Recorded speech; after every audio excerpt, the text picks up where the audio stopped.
interesting. What is that? How do you make money for nothing? Stop.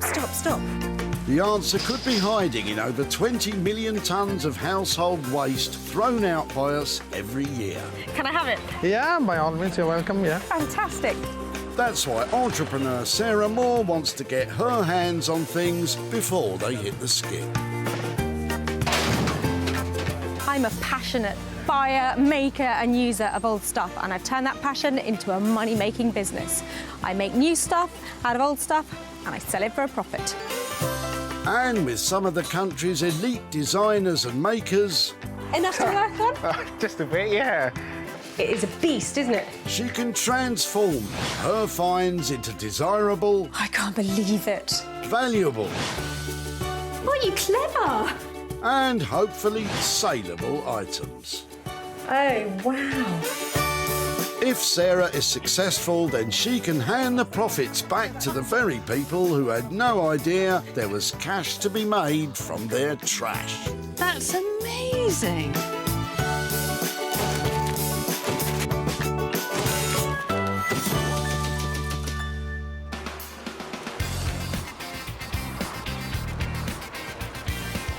Merchants Way Recycling Centre in Walsall near Birmingham is the final resting place for tons and tons of rubbish. The gates have just opened and they're queuing up round the block. What have they got? There's only one way to find out. Sarah's at the tip today to look for 3 items that she can plunder for a profit. But don't you all rush down your local dump to do the same, as Sarah's here with special permission. You have no idea how good I am at this. Look, watch. I don't know how to hold it. Hold on. How do you hold it? Have you ever played the violin? Yeah, maybe skip the busking, Sarah, as it looks as though Mark has a far more likely prospect for a profit in the back of his car. Oh, nice. Are you chucking? Yeah. That's a silly question, isn't it? Because you're at the tip. Yeah. Are these yours? Yes. How long have you had them then? Oh, about 5, 6 years now. They're older than that, though, Yeah, aren't they? they're Do you know where they came from? A friend of mine gave me when I moved into my flats. Okay. And now they're at my mum's and we're getting rid of them now. Okay. There's something about them that's really cool. That kind of atomic 50s styling. I think people like that kind of thing. So you've got 2. Yeah, there were 4. Oh, don't. Would it be all right if, rather than going in the skip, can I take them away? Yes, of course, yeah. When do you think they were made? Any ideas? No.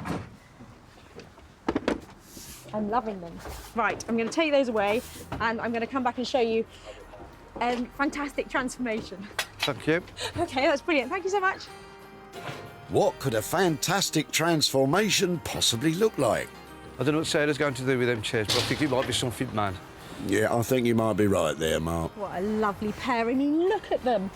It really doesn't matter that they're brown, they're covered in disgusting velour, because these things have just got style. And I know there's money to be made out of them, and I know exactly who's going to make it. That would be Anthony Devine, one of the UK's leading upholsterers.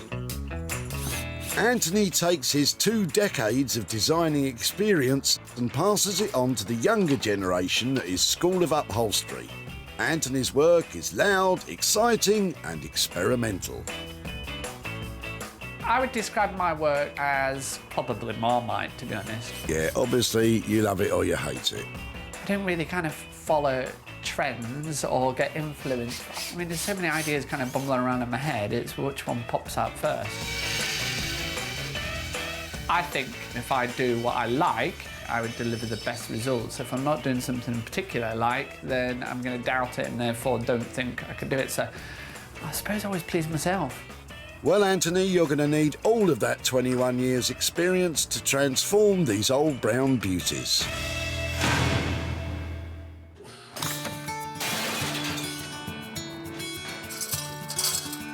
So, 1 down, 2 to go. Just checking you're not throwing out any, gems. And Sarah, as ever, is hard at work. Well, that's lovely. What else have you got? Anything exciting in here? Hard at work and passing on good tip advice. You see that? That dustbin-looking thing? It's called a dolly tub. That, in reasonable condition. 100 quid, 120 quid. Don't throw them away. OK? Keep them. That's you told, folks. Is there something in Ash's boot that could suit our intrepid Sarah? Oh, I like the look of the legs on that. Yeah. Hello. Hello. Hi, I'm Sarah. Hi, Sarah. What are you throwing away? I'm just throwing this wooden chest. Has it lost its legs or does it... No, this bit goes at the back there, Okay, and then you've got your mirror which goes up there. okay. And basically it's been there for a long, long time at home, so I'm just getting rid of it. So was it yours? No, it's my father-in-law's, and my wife bought it back home when they passed away. There's something about that that makes me think it's quite old, isn't it? It sort Yes, of it looks is. 1950s or something like that, or maybe... Yeah, I think, as I said, it's my father-in-law's, so it's... I don't know whether he built it himself, but I doubt it, but I think it's probably... Yeah, it looks almost handmade, doesn't it? Yeah, So, it does. and have you got the mirror that goes with it? Yes, I have. I just put it on the side here. It seems that at the very least, Ash's furniture has piqued Sarah's curiosity. It's got just something about it. Do you know what I mean? It looks retro. It's obviously quite old. Yes, it is. I'm thinking that with a bit of an update, it might look quite cool. So could I have a go at making it into something a bit different? Feel free. Yeah? Feel free. I'm only going to check it away, so it's yours if you want it. I would love it. I would love it. And if I manage to pull it round and turn it into something amazing, I Yeah. will come and find you and show you what I've done. No That's problem. all right? Yeah? All yours. Well, I'll take this bit off first, if that's all right. Yeah, sure. And then come back for the mirror. Okay. All right. I'll leave that to you, Sarah. Thank you so much. Okay. Result, I think. What about you, Ash? I don't know what Sarah could do with that. Possibly make it into a unit on its own, without the mirror, probably. I don't know. It'll be interesting to see what she can come up with. What do you reckon? Is it worth saving or should it go back in there? It's sort of cool, but I just don't know if I should save it or not. The mirror's all right. It's tricky to imagine it turning a massive profit, isn't it? But I think I'm going to give it a go. Just one chance. If nobody fancies taking it on, then I think it might end up back here. Luckily, Sarah knows exactly which artisan loves a tricky challenge. Say hello to Daniel Heath. Daniel is a designer who can turn his hand to just about anything. He produces wallpaper and textiles as well as bespoke high-end furniture. I started off as a printmaker, doing textiles and wallpaper, but now I really enjoy working with wood and working with slate. I like the challenge of working with new materials or salvaged materials. No 2 days are the same for Daniel, as he loves being taken out of his comfort zone. And I really enjoy it when people come to me with interesting projects and strange materials to try and print onto, because I like the challenge. Well, this piece of furniture is certainly different. So let's hope he feels the same way after this little challenge.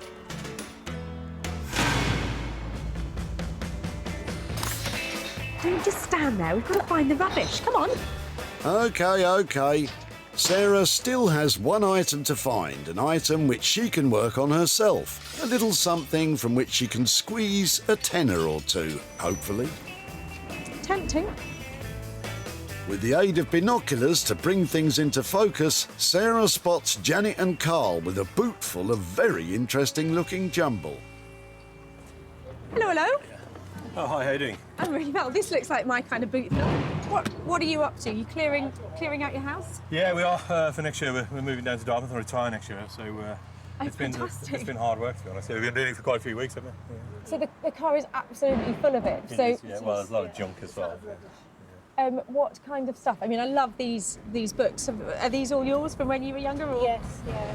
Yeah, we've looked through them for what we think might be valuable, and we don't think the rest of it's got any great value. But some of these they've been drawn in and things like that. You know. And what kind of other stuff? Because I love old things. There must be something in here that is. There's a big box of old glasses there.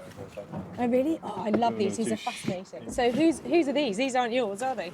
I know. Your mum. My mum's, my dad's, probably my auntie Dorothy and Uncle Fred. Yeah. They are fantastic. They're such a. I wear glasses. It's such a personal thing, isn't it? You know, they've spent a lot of time on somebody, but they look like man's ones. Very square, aren't they? Yeah. Bifocals, early bifocals as well. Excellent. Oh wow, they're fantastic. It would be really fascinating to see if there's anybody who would like them Brilliant, yeah, love and to, if yeah. there is some money to be made out of them. I want to put them on, but do you mind? No. You sure? They're just sunglasses. They're not prescription. They're really good. Would you? That's lovely. Well, I really appreciate your time. I'm going to look over you like a hawk while you're doing that. But thank you so much. That was Thank you. great. Very great. nice to meet you. Yeah, Andrew. Thank you. Bye-bye. A collection of specs. But what does Carl think Sarah's vision will be for them? I don't know what Sarah's going to do with those glasses, but they're actually looking at them, I know we were throwing it all away, but looking at them, there was probably a little bit more in it than we thought. I think that these glasses are just too good to end up in the tip. It really is like a little time warp in here. Altogether, they may not be everybody's cup of tea, but certainly this kind of era of glasses here, they have to have some value. Well, I really hope with a few of these pairs, I'm going to be seeing some profit. With her eyes on the prize, Sarah has collected 3 items which she believes can be brought back to life. The 2 atomic design chairs will be taken care of by Anthony, the unusual mirror unit will be donated to Daniel, and the glasses will be saved by Sarah herself. We have had a fantastic time gathering here, and the things may look a bit rough around the edges at the moment, but those are diamonds in that rough.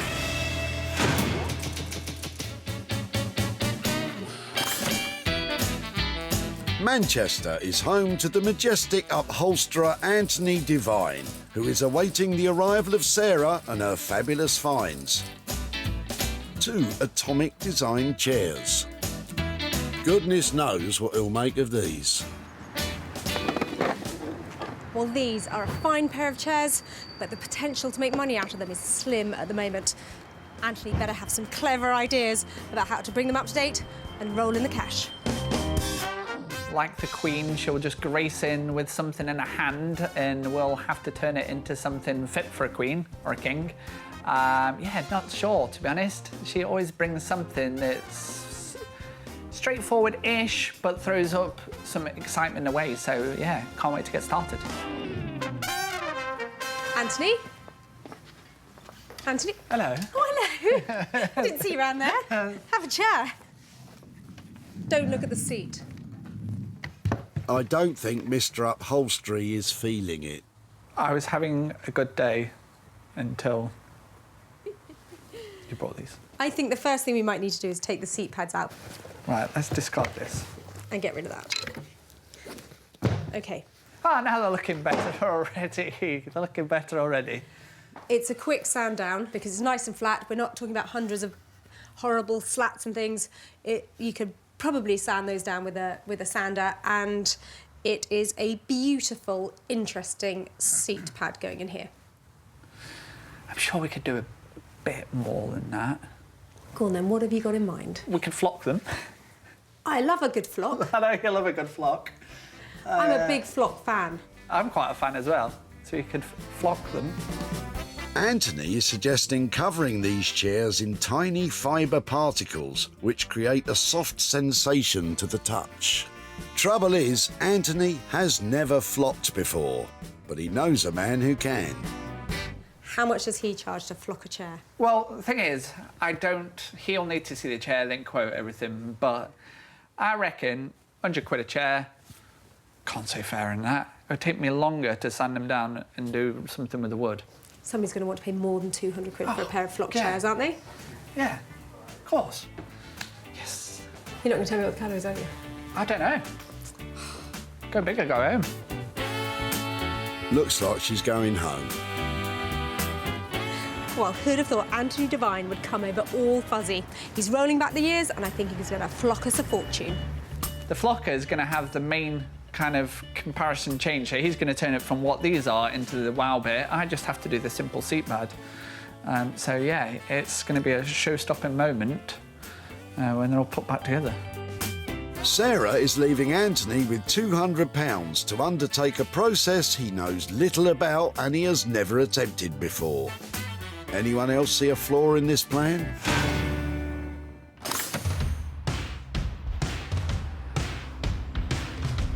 Walthamstow, East London is just the sort of vibrant place where urban grit combines with exciting young design talent.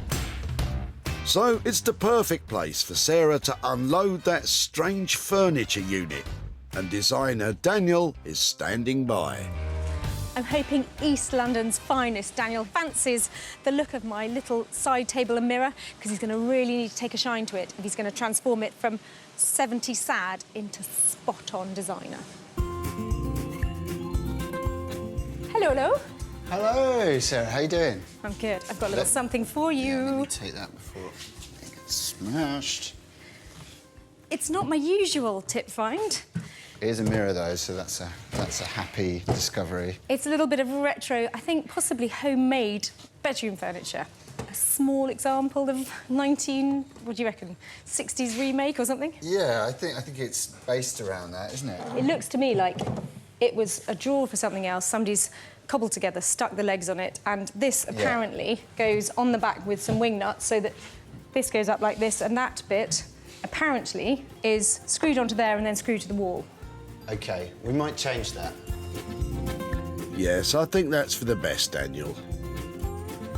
Do you think there's enough there to be workable? Because it slightly worries me that it's not very substantial, it's not very big, and it's not that pretty. All of the above true, but we do have a mirror, so I can do the etching on the mirror, bring some narrative into it there, and a few sort of styling things like changing the colour of it, maybe putting some different legs on it, and making it into a freestanding unit so that somebody can have it in a different part of the house without having to drill into their walls. Fantastic. Money. Talk the talk. I think probably the best price I can do is going to be about 300. OK, I'm buying into that, and you're going to be transforming something that is lacking in style into something that's going to really pack a punch. So on that basis, go for your life. Great. OK, thanks, Sarah. Brilliant. Thank you so much. 300 quid to transform that side table. That's quite a lot of money, but Daniel definitely has the talent and he's got the vision. I can't imagine what it's going to look like. We just have to wait and see. But with a budget of £300, transforming this modern muddle will be no easy task.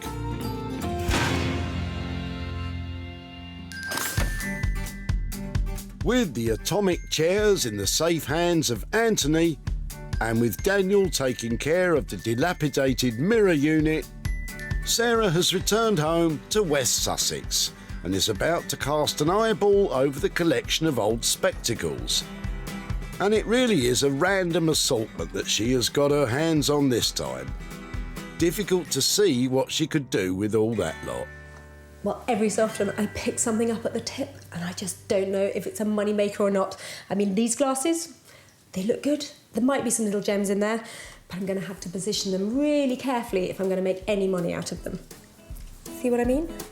The key to success is not necessarily what Sarah will do to them, but more where the glasses will be put up for sale to generate most interest. So I think a bit of hot soapy water and these should look a lot better.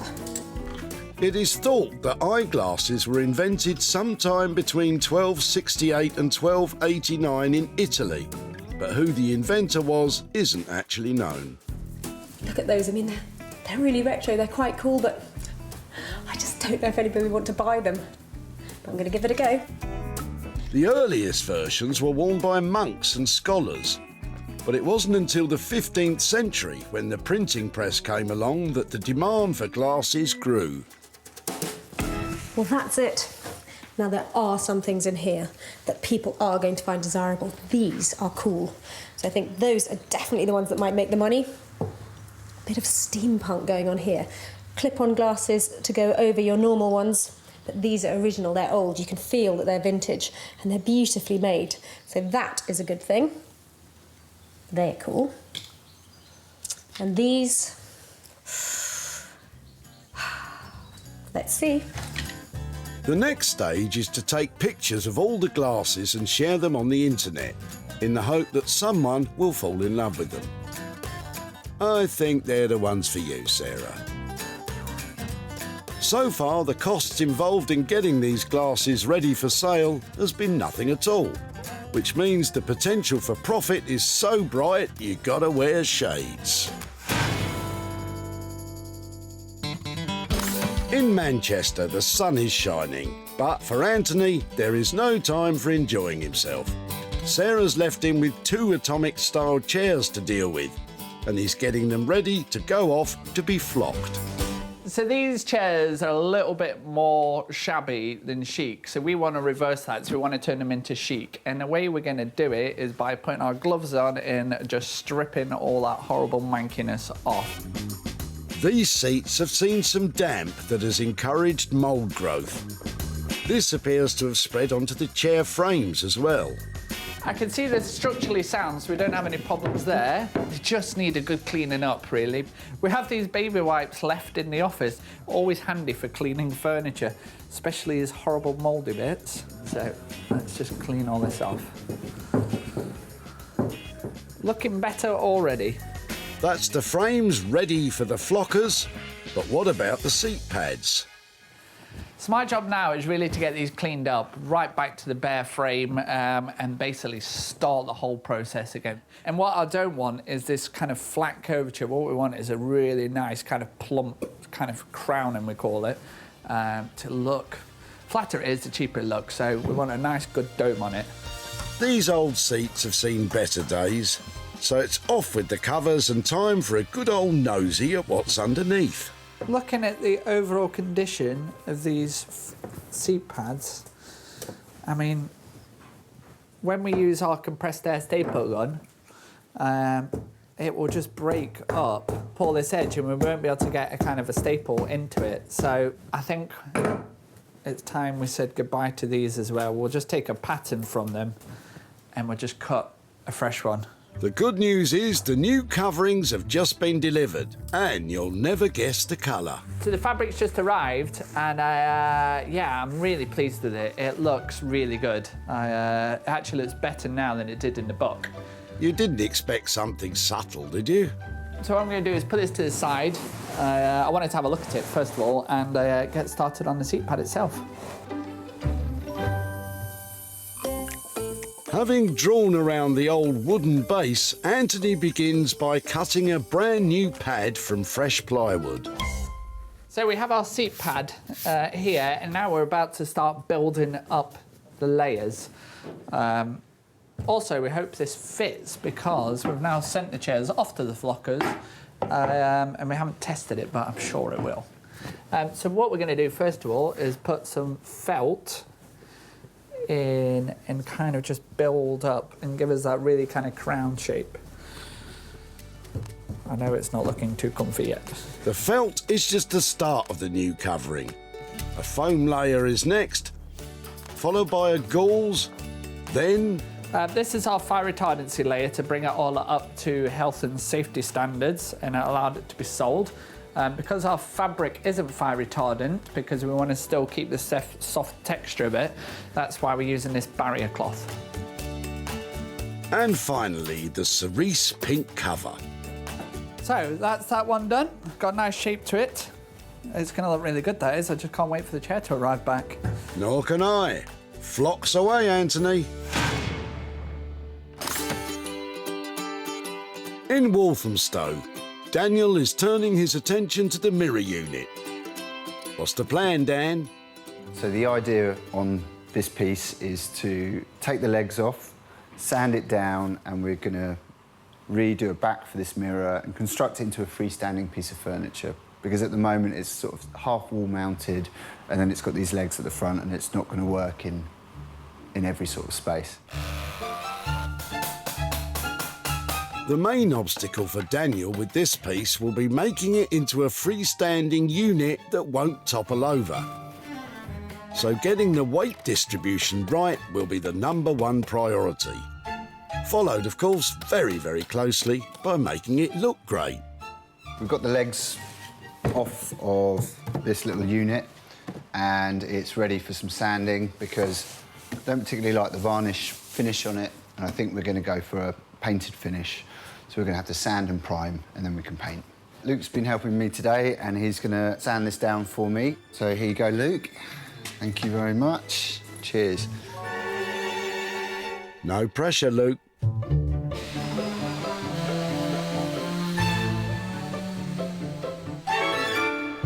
I'm about to measure this mirror because the mirror is going to need a back to go onto it so that it doesn't crack under its own weight.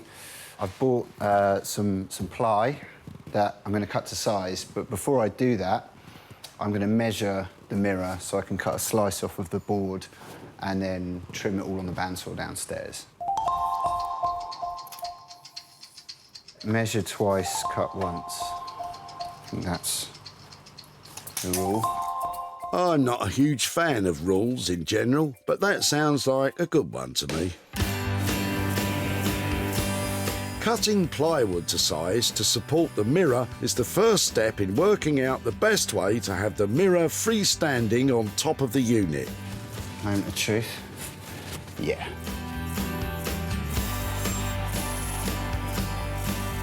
With the new back for the mirror finished, Daniel refocuses his attention on the base unit.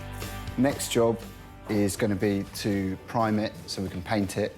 And the reason that we're going to prime it and paint it is because the veneer has worn through in some areas on the top surface, and the veneer is quite different on all the different sides. So it'd be nice to make it a bit more uniform and make it look a bit more contemporary.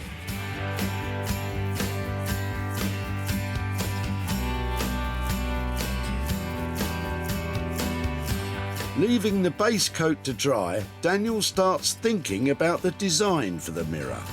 I want to have some birds in it because I do a lot of bird illustrations, but because of the time frame, I've got some existing bird drawings that I've already done that can be read by the laser machine. So I'm just laying them out onto the dimensions of the artboard, basically, for the mirror. Satisfied his design is in place, it's back to the base unit to finish the paint job.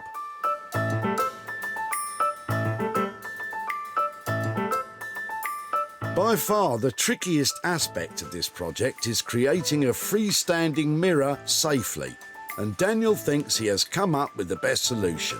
The mirror's going to go up to there, but I want to have some bar that maybe comes up and bends back. Daniel has taken on a project that requires creativity and a heavy helping of good engineering. And success will depend on Daniel getting the precise weight measurements correct.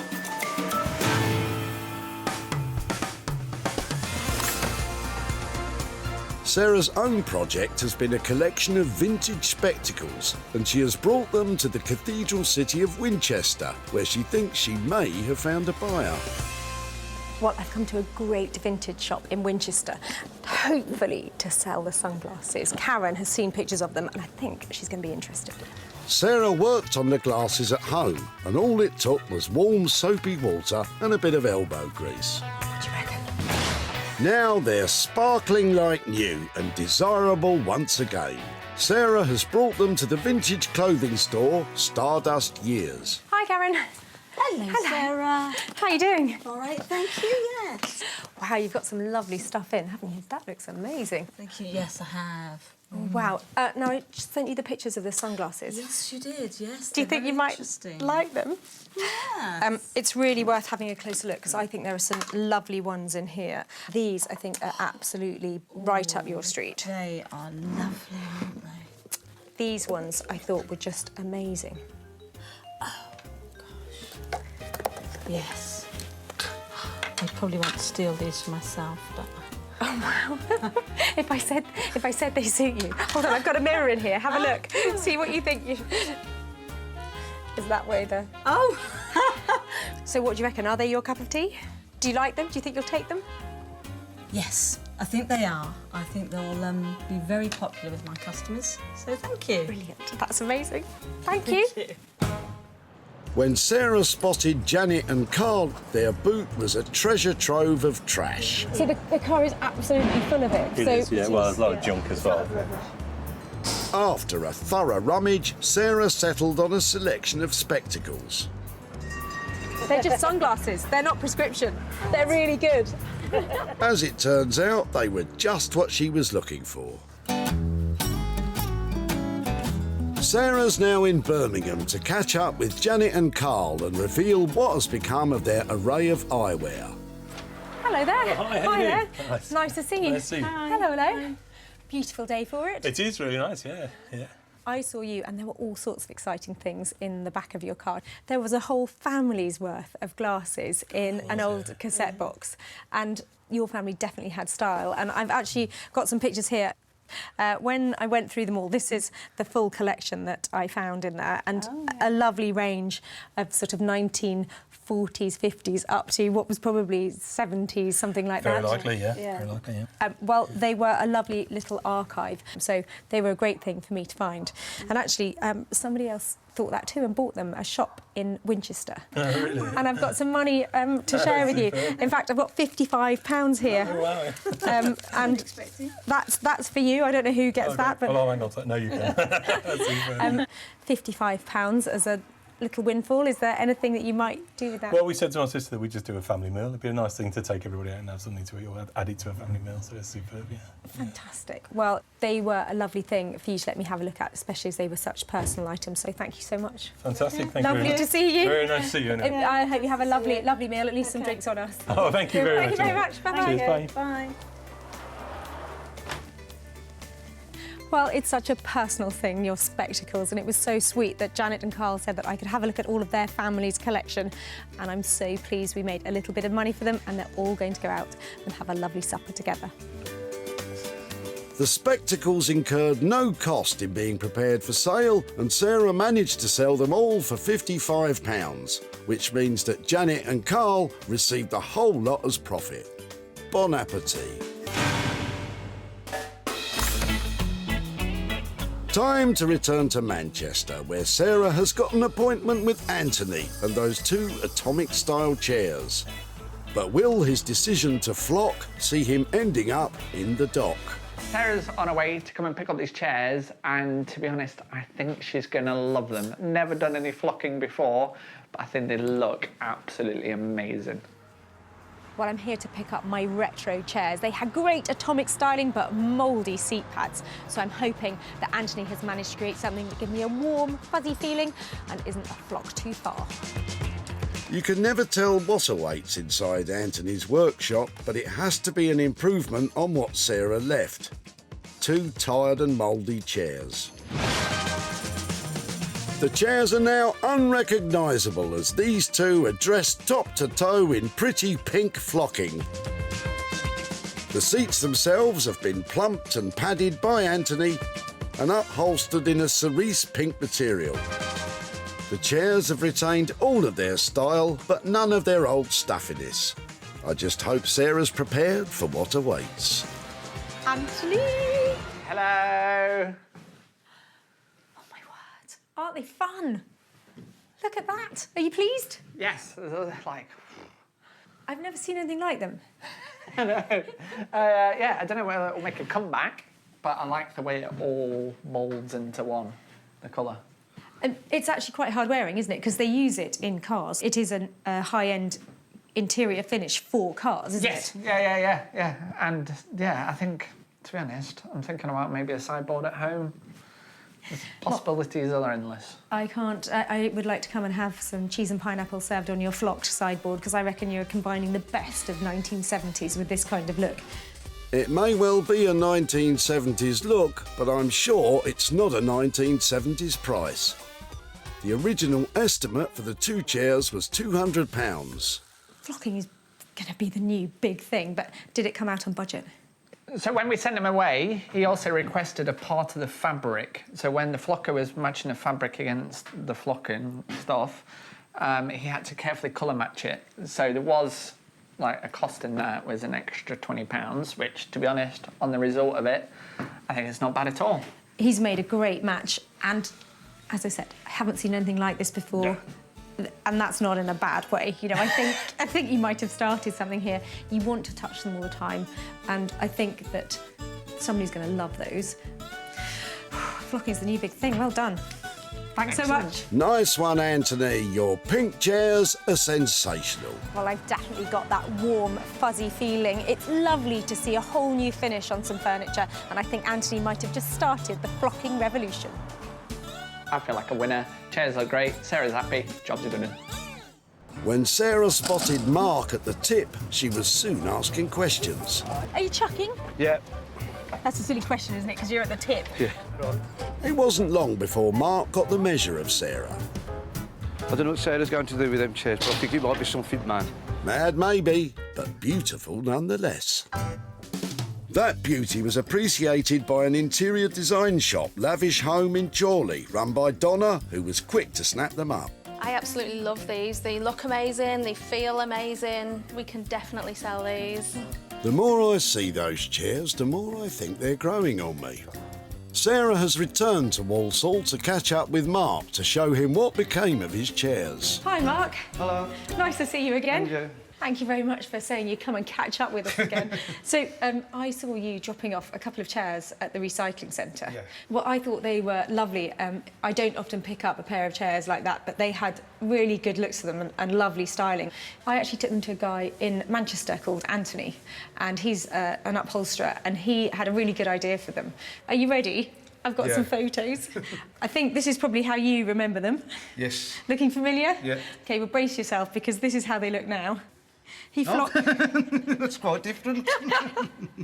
I don't know if you remember flocking in the 1970s, all those, you know, that kind of fuzzy, velvety feeling. That's very good, that is, isn't it? Do you approve? Yeah. They are... Changed. They are changed, aren't they? They're really bright. It was their great shape that really helped them. So they've been sold to a luxury home boutique in Chorley and have got some profit. Not a massive amount, but a little bit here for you. I've got £25 here thank you very after much. the sale of your chairs, so that's for you. Thank you very much. I have to ask, so what might you do with 25 quid? That might buy my ticket for the football. Oh, fantastic. Oh, lovely. Well, it was great to catch up. Thank you so much for letting me take your chairs away. And they have been given a new lease of life. And if that buys you a ticket for the football, then I'm really pleased. Thanks so much. Thank you very much. Bye-bye. Thank you, bye.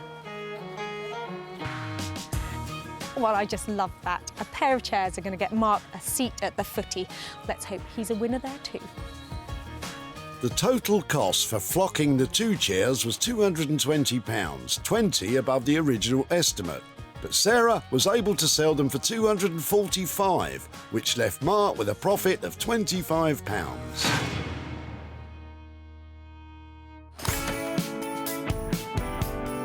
In Walthamstow, it's down to the wire, as Daniel works hard to be ready for Sarah's final visit. The thing is with Sarah is you always, well, you never know what you're going to get from her.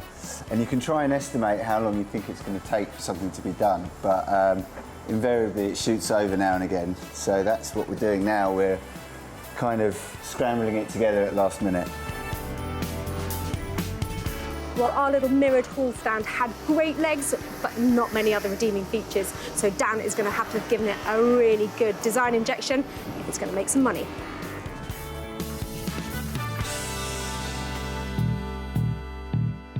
Right from the start, this skip-bound hodgepodge was always going to be a challenge.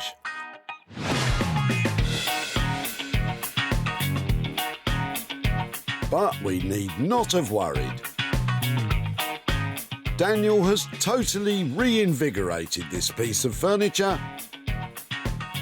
and in doing so has exceeded all our expectations. Adding stylish new legs, sanding and repainting the base. He's given this piece a whole new identity.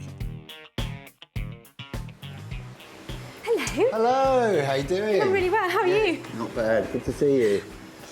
Wow. There we go. This was that funny piece of furniture that was sort of half piece of furniture and half something stuck to a wall.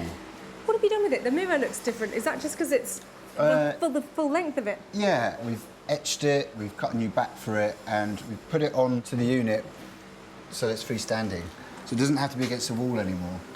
That's a really clever idea, because it's changed it from what was a low-on style, basically, wasn't it? Yeah. Slightly impractical, into really rather cool. Cool, stylish, unique, and unbelievably, considering its original form, practical. Where do you see it now? Do you think it's definitely the bedroom, or? Yeah, I think it works well in a hallway or a corner of a room where somebody can stand back from it and get dressed in front of it. And then you've got the drawer for your bits and bobs as well. I have to hand it to you, Daniel. You have delivered big time. This is a great piece. Can we talk budget? We're on budget. Lovely, so 300 quid on that. Yeah, great. I think you've created a whole piece of furniture out of something that was cobbled together. So I'm very pleased with that. Thank you so much. Cheers, Sarah. Well done.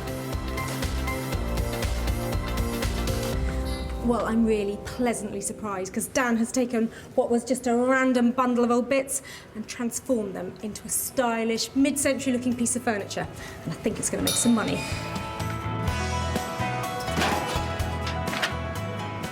The mirror unit belonged to Ash, who wasn't convinced that the elements of his old throwaway would stay together.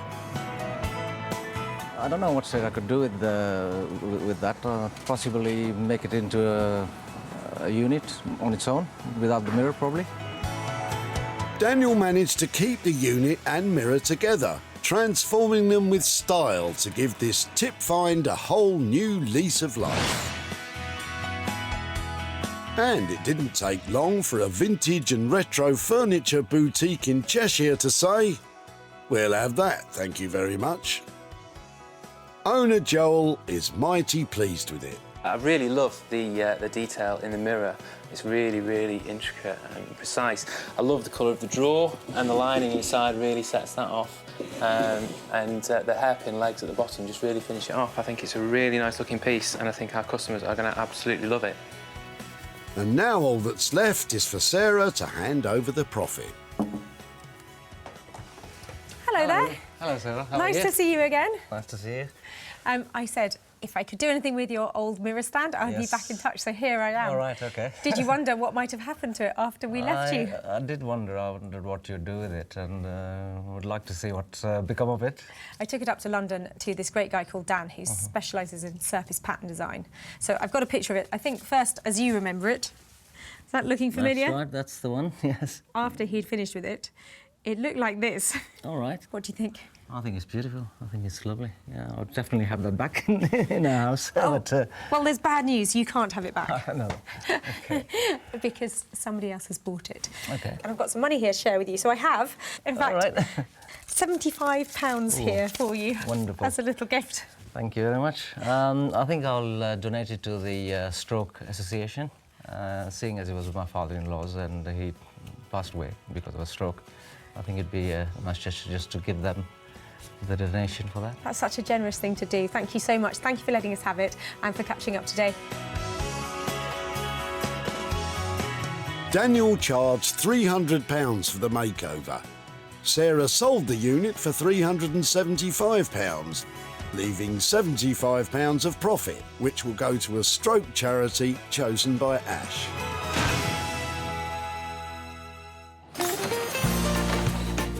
Sarah has saved 3 items from the Walsall Recycling Centre.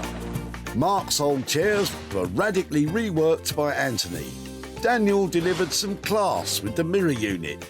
And Sarah spotted the potential in Janet and Carl's old spectacles.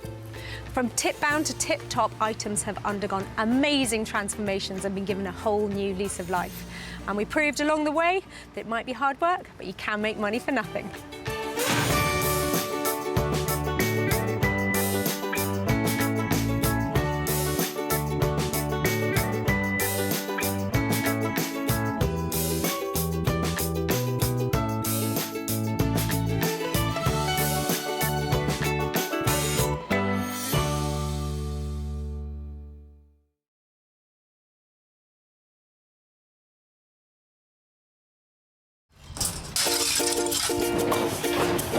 That's not going in there, is it?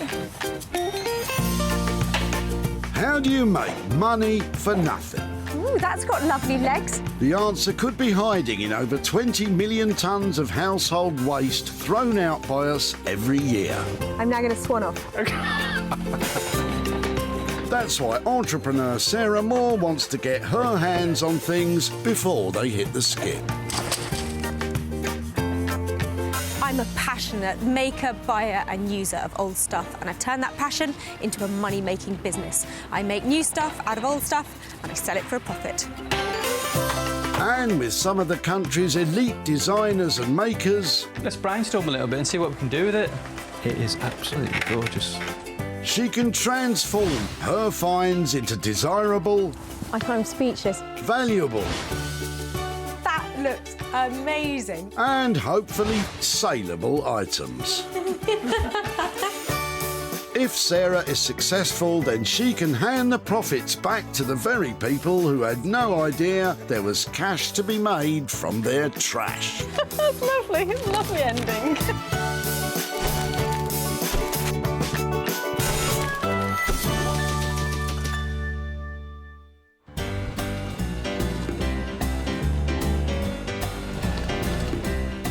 Woking in Surrey is where H.G. Wells wrote War of the Worlds.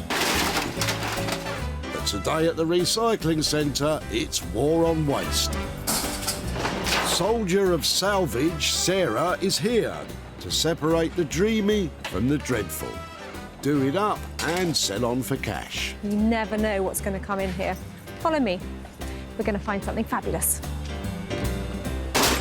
Sarah needs to rescue 3 beauties from these bins that she thinks have the potential for profit. But don't you rush down your local tit, as Sarah has special permission to be here. It is like a scrum up here, but I'm game on. I'm going to try and convert as many bits of rubbish as possible. Keep your eye on the ball, Sarah. There might be something of interest in Christine's booth. Hi there. Hello. Hello. I like the look of these. Do you? Ah, deck chairs. Makes me all nostalgic for my childhood holidays in Torquay. They look really sweet. Have you had them a long time? I have had them a long time and I've painted them, as you can see, just to make them look a bit brighter. Well, they look lovely. Where did they come from originally? Were they new? They weren't new, no. That's why they were painted. They're very old, actually, but they do still work. The design for a portable adjustable chair was patented in 1886 by John Thomas Moore, who went on to manufacture the seaside seating in Macclesfield. If it'd be OK to take them away, can I come and show you if I can do something with them? Yes, absolutely. That would be lovely. Happy clearing. Thank you so much for letting me have them. OK, you're welcome. Bye-bye. OK, thank you. A fantastic first find for Sarah. Is Christine pleased to see her deck chairs avoid the skip? Well, it's good to recycle things, isn't it? That's why we bring everything here, so hopefully she'll do something good with them. The deck chairs will make for a quirky transformation, even by Sarah's standards. Any idea how they'll end up? I think she might paint them and possibly make them into a table or something. I don't know. Wait and see. There are a few things more nostalgic and joyful than a deck chair, but these ones, they have definitely seen better days. Their relaxing beach days are over, and if there's any money to be made here, they're going to need a total refurbishment. And Sarah has just the maker in mind for this seaside salvage. Rupert Blanchard is a furniture designer and self-confessed hoarder of anything old he can turn into gold. I work mostly with reclaimed materials. These are found materials that other people have given up on, and I benefit from what other people throw away. But it's more than that. I spend a lot of time and a lot of energy and a lot of love in restoring things and somehow working people's rubbish back into their home as something brand new. Well, you might have your work cut out making something for the home, because these things, I wouldn't even put them in the garden, frankly.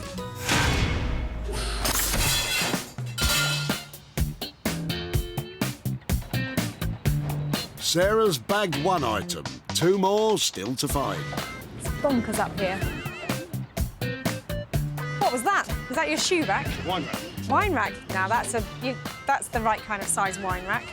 There'll be no Cabernet for you, Sarah. You're supposed to be working, remember? Luckily, you've spotted Delia, who's having a clear out. Might she have something transformation-worthy? Hello there. Oh, hello. What are you dropping off? all the stuff out the shed and all the garage, just getting rid of it all. Oh, well, don't get rid of it too quickly. This stuff looks amazing. How long have you had it? Oh, it was my father's, and he used to keep all his tools and things in there. I think that looks beautiful. Now Well, that's amazing. You Now like have a look at that? that. Yeah, let me just pop that down there. That was his from a bench. Oh, I know. It's the vice, isn't it? Delia's father was a carpenter. He used this wooden vice from the 1930s in his workshop. That's a beautiful piece of wood, isn't it? All Well, that have it turning. if you want it.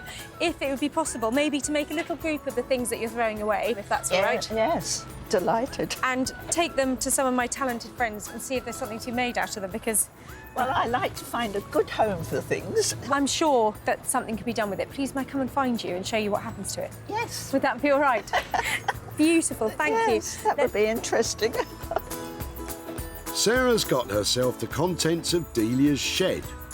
It's hard to imagine what'll come of this lot. Any ideas, Delia? Well, I can't think what she's going to do with the screw exactly. There's several things, but there are the boxes. Boxes are always useful. You can always do something with boxes. What a great collection of really old stuff. Not particularly useful as it is, but the marks and the age and the wear on this part of the vice are just so beautiful that it's going to be made into something that can be decorative and I'm sure make a profit. And I know exactly who to take it to. Meet Josh and Ollie, designers, wood experts and best buds. These boys really think outside the box, and the results are always interesting. So I'm Josh and this is Ollie. We work well together because we've both got interesting ideas.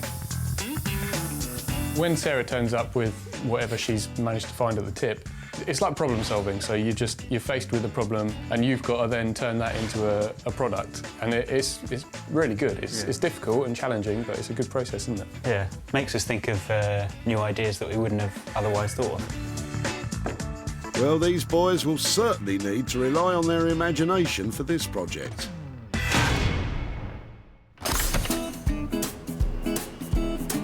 That's 2 items tucked away, but Sarah can't put her feet up just yet. She's on the prowl for one more piece of tip treasure, and this time she's looking for something she can revamp herself.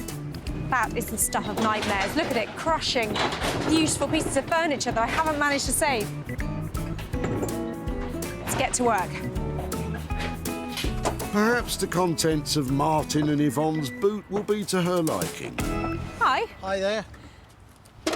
What is that? It's an old sideboard of my dad's. No charity wants it. There is a fine line between the haters and the lovers of the sideboard. So would it be possible to bring it out, have a closer look? I love the shape on the front. Oh, thank you. It just screws onto the legs. There, Constantina, that's the unique feature. I think my mum bought it in the 60s because of that. Drinks cabinet and the drawers go in there. I love the styling of it. I've never Yeah. seen anything with those lovely curved fronts on it like this. No. And I'm charmed by it's the cutting the lemon, isn't it? It was the martini moment on It's that. the definite 1960s gin and tonic, yes. Yeah. I think it's one of the most exciting things I've seen at the recycling centre. I love its styling. Please, may I have it? All yours. Saves me throwing it over into the skip. If I can restore it or do something with it, can I come back and find you and show you what I've done? Yes, please. Fantastic. Well, I think this is lovely. I might have to ask you just one last thing. Any chance you give me a hand moving it over to there? No problem at all. I'll give you a hand. Thank you. Sarah is one happy customer. But does Martin think she'll make this 60s sideboard desirable again?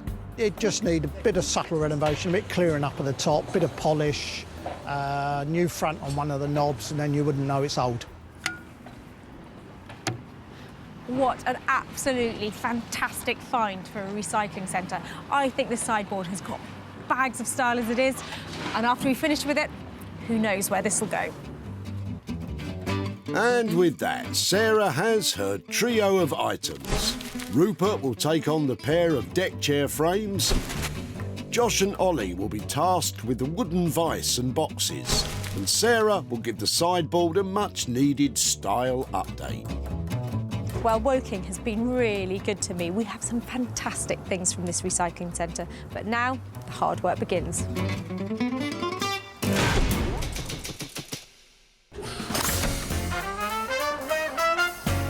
Sarah's first stop is Margate on the southeast coast. A much-loved holiday destination, Margate was the first place to offer donkey rides on the beach. It even holds the prestigious title of Britain's best seaside town. Sarah's dropping off her dilapidated deck chairs to Rupert. Don't worry, Sarah, you can hire some new ones on the promenade for about £2 each, I think. Sarah's on her way. I don't know what she's going to bring, but I'm hoping it's going to be a bit of a challenge, something new to me, something that I've never seen before, never worked on before. They're the best ones because you learn something new. Well, where else do you bring a pair of bright yellow deck chairs but to beside the seaside? And Rupert. Rupert? Hey, Sarah. Hey, how are you? What have you done? You've brought deck chairs to the seaside. Where else? We got loads of these here. I bet they're in better nick than these, though, aren't they? Oh, these are great, though. These are yellow. But how are you going to sit on them? Over to you, I thought, on that one. Right, OK. They're quite good. They're luxury versions because they had arms. Do you want to put one up? Right, OK. Well, I'll leave that to you because I don't know how to put a deck chair up. Oh, it's really easy. It's, hold on, arms first. And that goes down there, and then that goes in there like that. Hold on. OK. You certainly don't make it look very easy, Sarah. There you are. There Arms you up there. go. They're easier when they've got the seat cover on. Wow. That's kind of great, but it's so twisted. It's not great, is it? I did think maybe you could sort of stretch them out to make a pair of benches out of them as deck chairs. They're pretty much obsolete, aren't they? They're past their best. So anything you can do with them is better than where they're going. I'm kind of thinking it would make some other kind of framework, maybe for a pair of bedside tables, just using the framework, not as seating anymore. It sounds fantastic. A pair of Rupert bedside cabinets. Yeah, I think you brought them back to the right place, back to the seaside, and let's see if we can get them back in someone's home. Now you're talking, Rupert. We want those deck chairs to go from beachside to bedside. How much is it going to cost? I don't know. This is quite a lot of work. I'm thinking about £200. I'm really happy with that. 200 quid, 2 cabinets. I must be able to make a profit on that. Fantastic. Thank you. Can't wait. Great. Well, it's not really an obvious transition, is it? They've come to Margate as deck chairs. They're certainly not going to leave that way. I'm looking forward to this one, but they're really rickety and really warped and bent timber, so what I've got to play with, I've yet to find out. It's going to cost £200 for Rupert to turn those old yellow frames into bedroom furniture. Sarah could be onto a winner here. That is, if Rupert has enough wood to work with.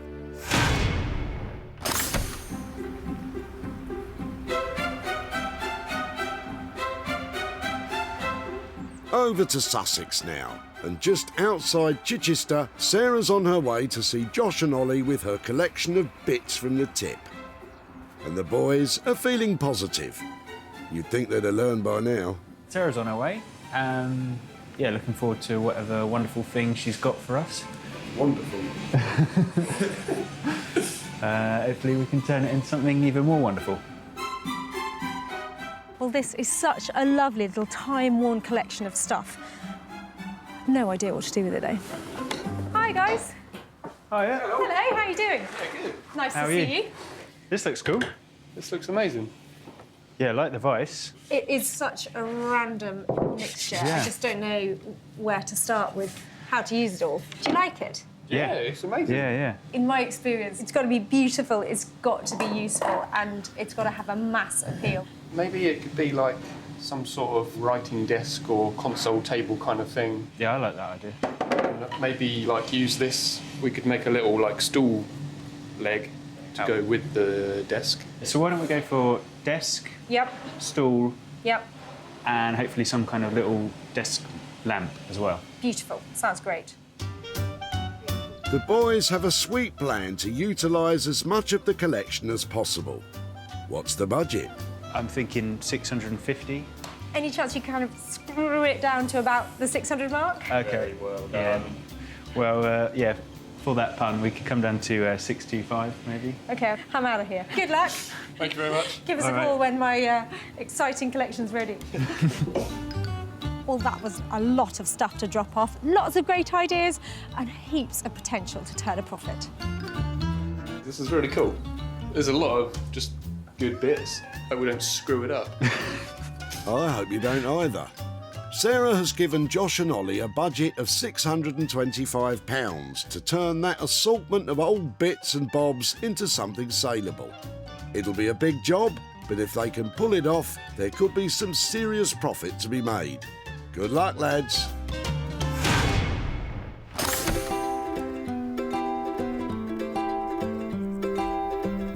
With 2 items successfully dropped off to our trusty artisans, Sarah is back home in West Sussex.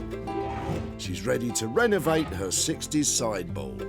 Well, love it or hate it, to find a piece of furniture like this, well, that's amazing. Personally, I'm a lover. Teak sideboards like this were all the rage in the 60s, often taking pride of place in a dining room. I think it's got bags of style, and I'm hoping that with just a little subtle update, it'll become really desirable and the kind of thing that people just want to have back in their house. The sideboard is structurally sound and in great condition. All Sarah has to do is beautify it. Her first job is to remove the dated fixings. Remember, Sarah? Righty-tighty, lefty-loosey. I think I might have been going the wrong way. Oh, dearie me.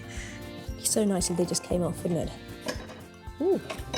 Sarah wants to get rid of the orange-tinged veneer finish. It's out with the sandpaper and the elbow grease. It's definitely looking a bit paler, but it's still got that unattractive orange look. Maybe it's time to upgrade your sander. Ah, yeah, that'll do the trick. Still orange. Oh, maybe not then. Nothing is working as well as this and a bit of elbow grease. Bye-bye bingo wings. That's it, Sarah. Who needs the gym? Upcycling is a workout in itself. Next, Sarah starts to add some detail.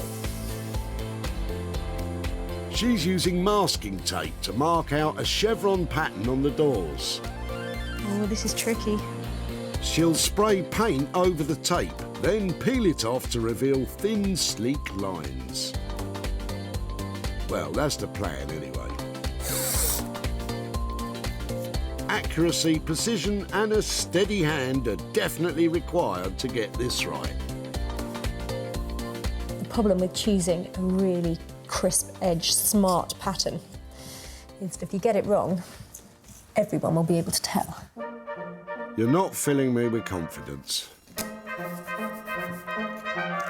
Well, I hope that's the hard work done. Now comes the fun. I'm going for gold. Ooh, I'm looking forward to this bit. Face mask on and ready, steady, spray.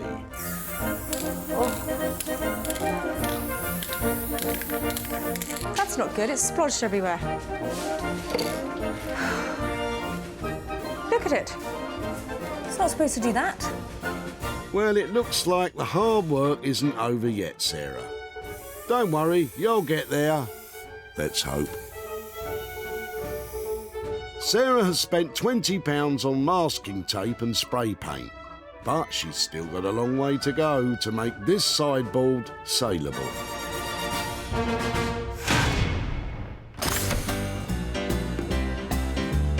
Back to the seaside, Margate in Kent. It's all hands on deck for Rupert. He's getting to work on the yellow deck chair frames dropped off by Sarah. What a beautiful pair of deck chairs they are not. Rupert's promised Sarah a pair of bedside cabinets.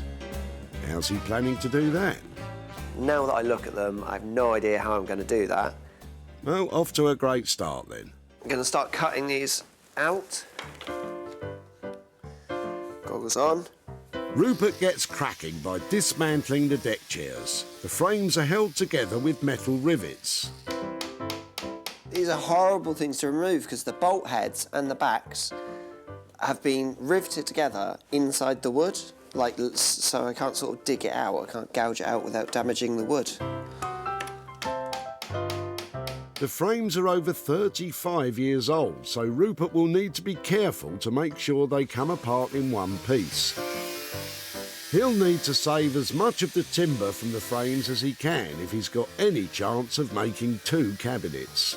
Oh, don't like the look of that. I heard some cracking and it's just split a little bit on the end. Those flimsy frames, they don't seem to be coming apart as easily as he'd hoped. I'm sure deck chairs used to break as soon as you sat on them. And now this one doesn't want to come apart at all. Wow, surprisingly tough. Oh, it looks like he's finally getting somewhere. There you go, Rupert. You're cooking with gas. This is a pretty scary part of the project because all I've got left now is a big pile of sticks.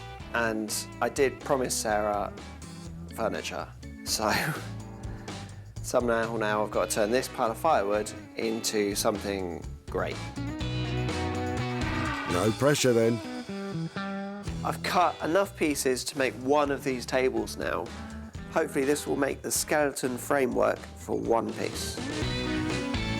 This is one big jigsaw puzzle, but I haven't got a picture. So, not as easy. Well, no one said it was going to be easy, though that does look like it's starting to take shape. With a handful of screws, a bit of glue, and a little bit of labour, this will be something great for Sarah, I promise. I certainly hope so. After some fixing, measuring and a lot of assembling, it's coming together nicely. That's the rough idea of the framework, and it's not terrible. It's along the lines, definitely, of what I imagined. I've still got a long way to go. I've got to glaze the sides, put a base in, somehow make a top, and then I've got to do it all again for the second one. No time to waste, Rupert.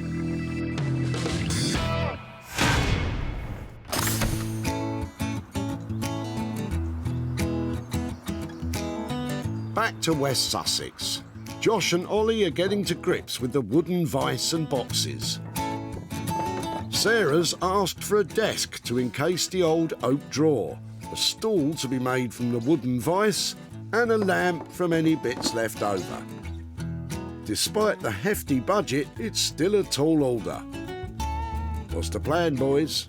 Plan's still making a desk and a little stool to go with it, yeah? Yeah. So I guess the first job then is making the frame legs that we were going to do and like a carcass for the top as well. Yeah, and then after that we can have a little think about the stool that we want to make. Right, let's go grab some boards and get cracking, eh? Yeah. The boys are using planks of locally sourced English oak to be cut to size to make the frame and the legs of the desk. I reckon we get most of what we need out of these 2 bits. Ollie is using a table saw. That will give him precise cuts and minimise wastage. Once the wood is cut, it's put through the planer to smooth both sides of the oak. This creates a nice flat surface. With the desk frame underway, Josh moves on to the stool. So we're going to use this as the top of the stool and try and use this little guy as one of the legs. And then it's going to be a 4-legged stool, so I'll get the other 3 legs out of this oak dowel. Josh begins by preparing the seat of the stool. He's using a Japanese handsaw to remove excess wood from the old vice. Unlike typical saws, it works by cutting on the pull rather than on the push. Very energy efficient, I should think. It's got a lovely character and loads of saw cuts and kind of, you can see the history in there, so it's nice. But I think just need a little bit of sanding down and smoothing off before you'd really want to sit on this. Yeah, Josh, I don't think Sarah will be happy with a seat that gives splinters. Ollie's making good progress on the desktop. This will hold the old oak drawer.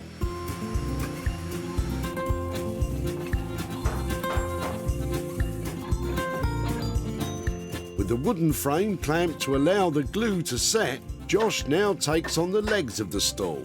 The boys need these to splay out at a 30-degree angle, and it's all sounding rather complicated.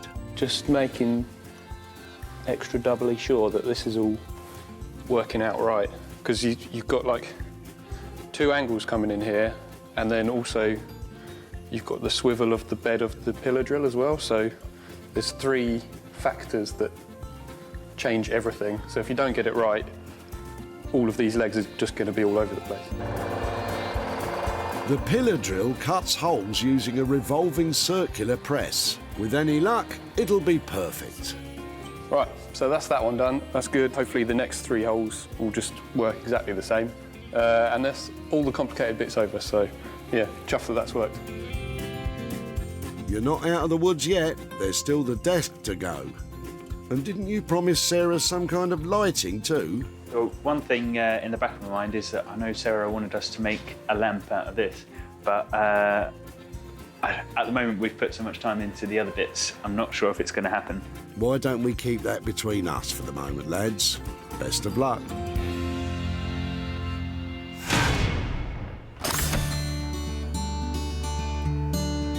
Back we go to Sarah's. She's about to find out if spray painting the sideboard has worked out. Very satisfying. I think the chevrons might be working. I always had faith in you, Sarah. When Sarah found the old sideboard, it was stylish but needed a serious update. But now... boy, oh boy, has Sarah delivered. This classic mid-century piece has undergone a very trendy transformation indeed. Sarah's stripped the orange finish to reveal smart teak underneath. The addition of black and gold chevrons adds a contemporary twist, making this 60s piece swing. The painted black base contrasts with the body of the unit, while simple handles along with the gold feet bring it all together. Beautiful and functional. Good job, Sarah. So what do you think? Personally, it's a lot better than I thought it was going to be. I mean, it did have a lovely, strong shape to begin with, but I'm hoping all that I've done to it has just enhanced that. At the tip, Sarah was love-struck when she saw the sideboard. I think it's one of the most exciting things I've seen at the recycling centre. Martin hoped she could give it a facelift. It just needs a bit of subtle renovation, a bit clearing up at the top, bit of polish, new front on one of the knobs, and then you wouldn't know it's old. Sarah took to social media to post pictures of the sideboard in the hope of finding a buyer. But did she secure a sale? Now she's back in Woking to show Martin and Yvonne the transformation of their 60s sideboard. Hiya. Oh, hello, Sarah. Nice to meet see you again. Do you remember Hello. Yvonne? Oh, yes, I do. Hello, Yvonne. Come on out. How are you doing? So I was so excited when I saw you turning up at the tip with your sideboard. Did you wonder what I might do with it or anything you didn't want me to do with it? Ideally, I wouldn't want it sprayed gold or silver, but on the other hand, if somebody's done something to it and it's improved it, then what can I say? OK, well, it was actually something I worked on, and there's bad news, because... There is a bit of metallic, is there? Tiny bit of gold. Okay, Tiny bit of gold. OK, I've got some pictures here to show you. I hope you're not offended. Your sideboard now looks like that. I like that. So it has just a few tiny gold lines. No. Oh, that's all right. I like that, actually. Really? Thank goodness for that. Yeah. Well, I've managed to sell it, and I've got the money here for you. Oh. I've got you 355 quid. £55. Well, I'll tell you what I'm going to do with this. This is actually going to charity. All of that, you're amazing. All of that, because it was my mum's, and therefore I think maybe somebody else should now benefit from it. I'm so pleased I made that money for you, and to give that to charity is a wonderful thing. Yeah. Thank you so much. Really good to catch up. Thanks very much for doing it. Oh, my pleasure. Any more sideboards you got, I'll be at the recycling centre soon. And don't spray them silver or gold. I won't. Thanks so much. Bye. Thank you. Bye. Thank you. Bye. Sarah spent just £20 revamping the retro sideboard. She sold it to a private buyer for an impressive £375, giving Martin and Yvonne a cracking profit of £355, which they'll donate to Macmillan Cancer Support. Back in Margate, Sarah's on her way to Rupert. She left him with 2 warped deck chair frames. But did he have enough timber to make the pair of bedside cabinets he promised her? This one was pretty fun. I had a few things go wrong during the making, but resolved them. I'm happy with what I've made, and I made her a little something extra as well. Ooh, I do like a surprise. Well, it's a bit breezy for deck chairs today, so I hope that Rupert has come up with another use for them and transform them into something I can sell. When Sarah spotted these retro rickety frames, their deck chair days were over. But now, Rupert has repurposed the warped wood into a stunning pair of bedside cabinets.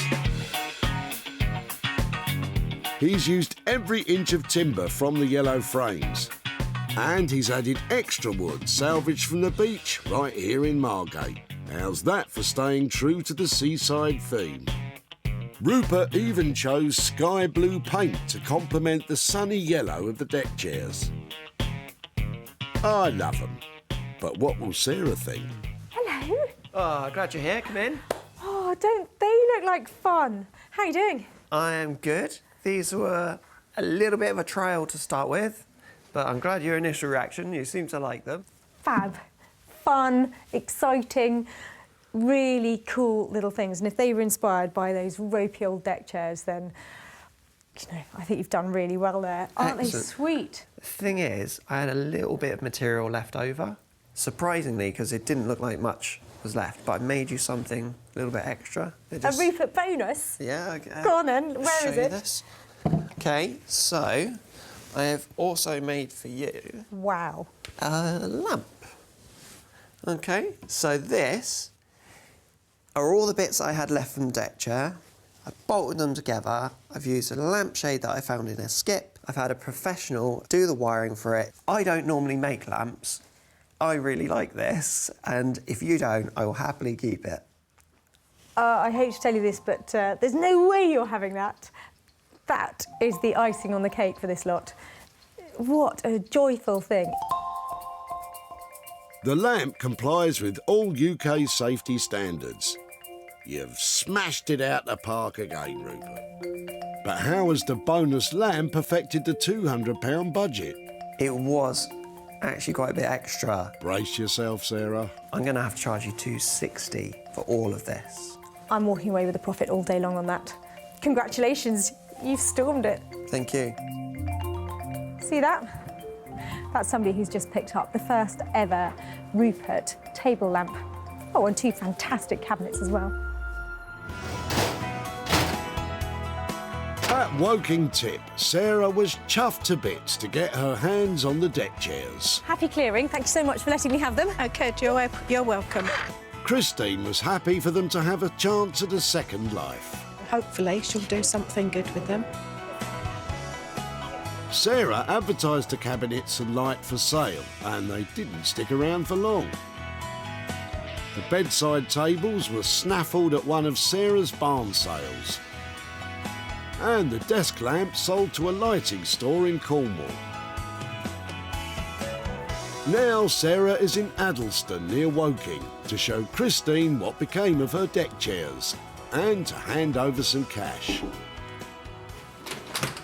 Hi, Christine. Hello. Hello, nice to see you again. Nice to see you. So, I found you chucking out your old deck chairs and clearing out the shed, is that right? Yes. And talk me through those deck chairs. You'd had them for ages, hadn't you? I've had them for a very long time. They're very old, and I decided to paint them yellow to brighten them up. What do you think might have happened to them?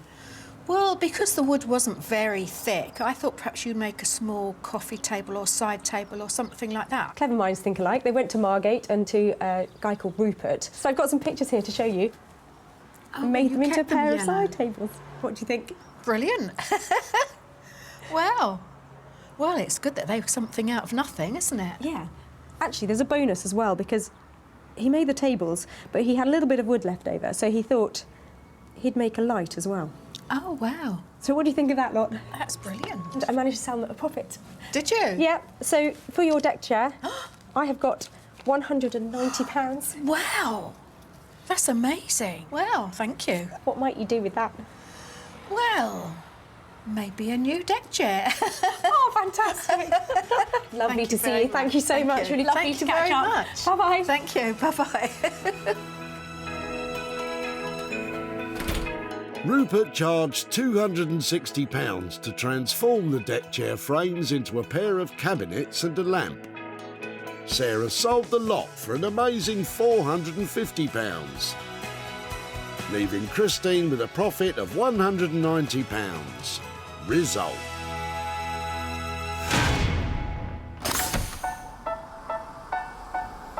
With the revamped sideboard and the repurposed deck chairs off to new homes, Sarah is in West Sussex. Can Josh and Ollie make it a clean sweep with their transformation? The boys are confident they can. I think we're happy with the result, aren't we? I think it's turned out really nicely, yeah. Well, I left Josh and Ollie with a real mixed bag of stuff to make things out of. I'm hoping they managed to make a desk and a chair, maybe even a light. When Sarah spotted this collection of wooden bits at the tip, she was stumped as to how Josh and Ollie could make them useful again.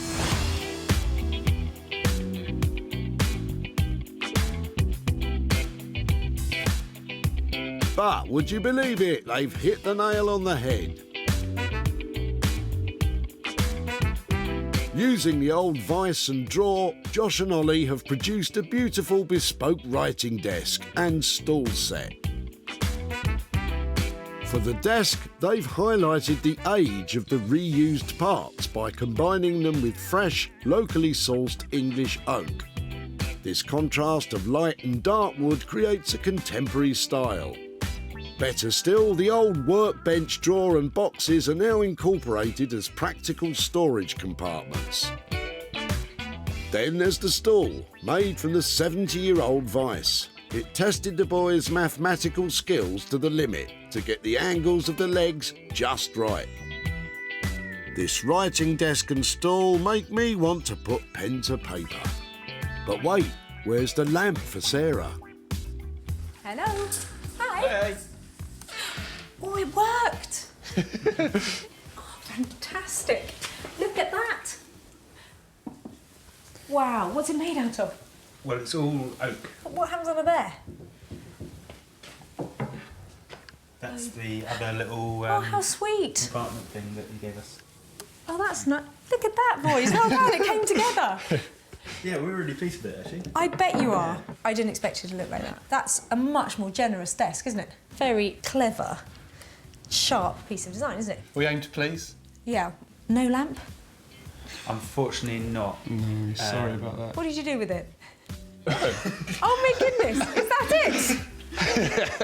it? Can't believe it. You naughty boys. Cheeky. They've turned it into a mallet for their workshop. Let's talk money. 625 quid was the ballpark budget we left for it. It was a lot of work, but, you know, we always want to try and keep to the budget. I think you've done that for 625. I'll say thank you so much. Thank you. And I'll tell you Thank where you. it goes. Thank you. Cool. Bye. All right. See ya.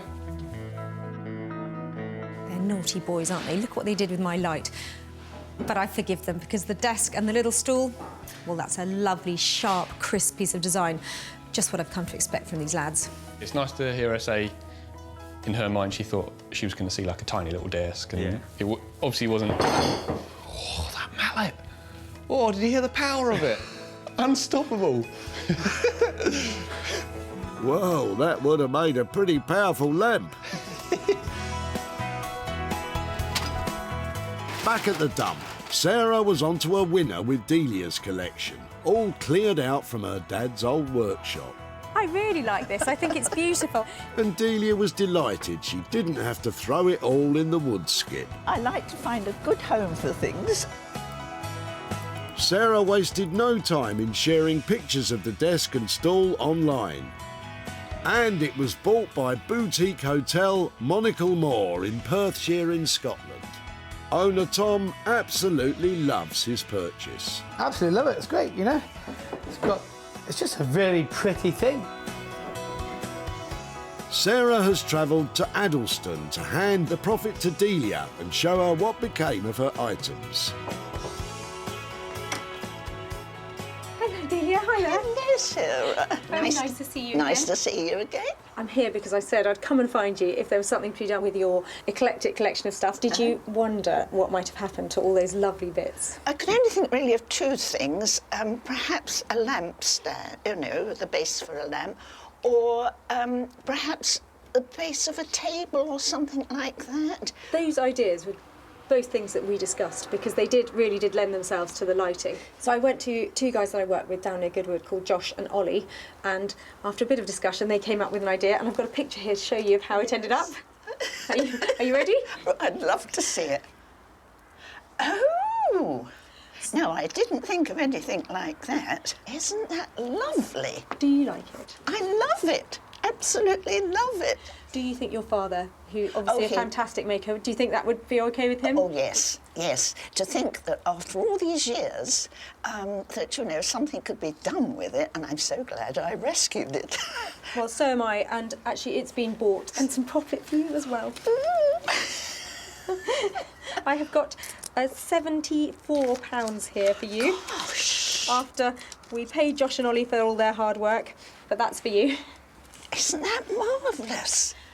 Oh, I think that's absolutely lovely. I'm always curious to know, is there anything that comes to mind that you might spend that money on? Well, I know there is a refuge for women around here somewhere. I have the means to get money to them.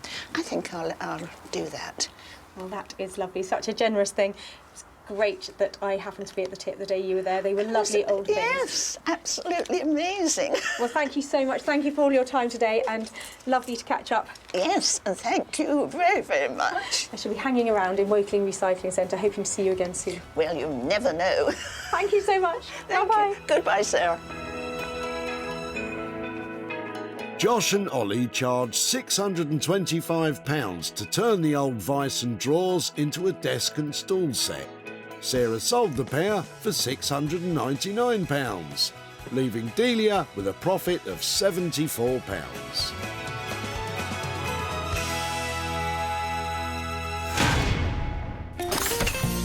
Sarah salvaged 3 items that were destined for the dump. Rupert made the sun shine again for the deck chairs. Josh and Ollie worked wonders for Delia's vice and bits. And Sarah's transformation of the 60s sideboard brought it into the 21st century. Wow, well, 3 amazing items to find at the recycling centre and 3 fantastic transformations. And finding them new homes, well, that's just the icing on the cake.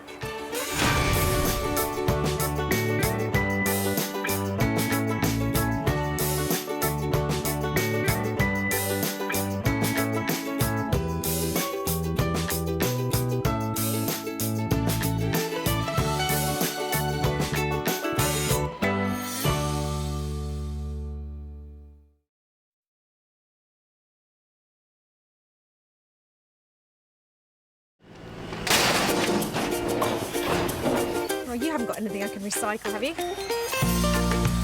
How do you make money for nothing? Wow, look at that.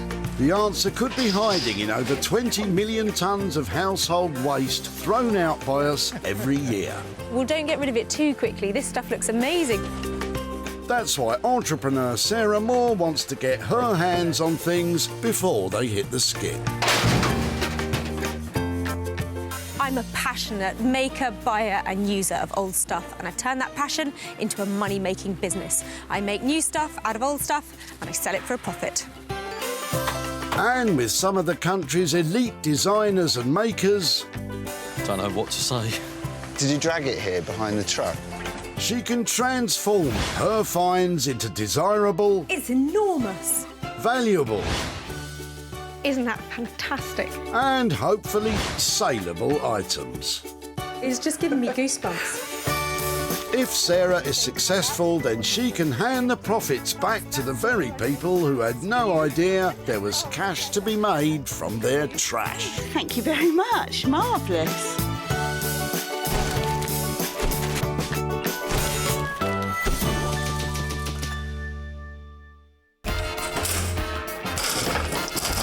Today, Sarah is in Surrey at the Whitley Recycling Centre, where she's on the hunt for 3 items she can transform from trash to cash. It's a tough task, but she's done it before and I'm sure she'll do it again. So, how do you like them apples? Well, I'm not too keen on the bushes and the grass trimmings, but I know fabulous things will come in here today. All I've got to do is get them from there before they get in there.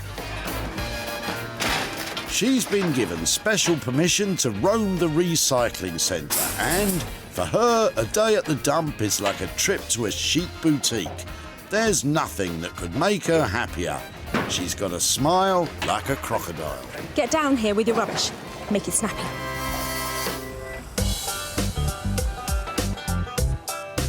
Will the junk in James's trunk keep Sarah grinning? Stop, stop, stop. They're all beautifully cut up. What's going on? Well, it wouldn't go in the boot in random lengths, so I did actually cut it up all the same length. It's new floor time, is it? Indeed, it's going down as we speak. How old is it? Do you know what age the house 1926, house was built.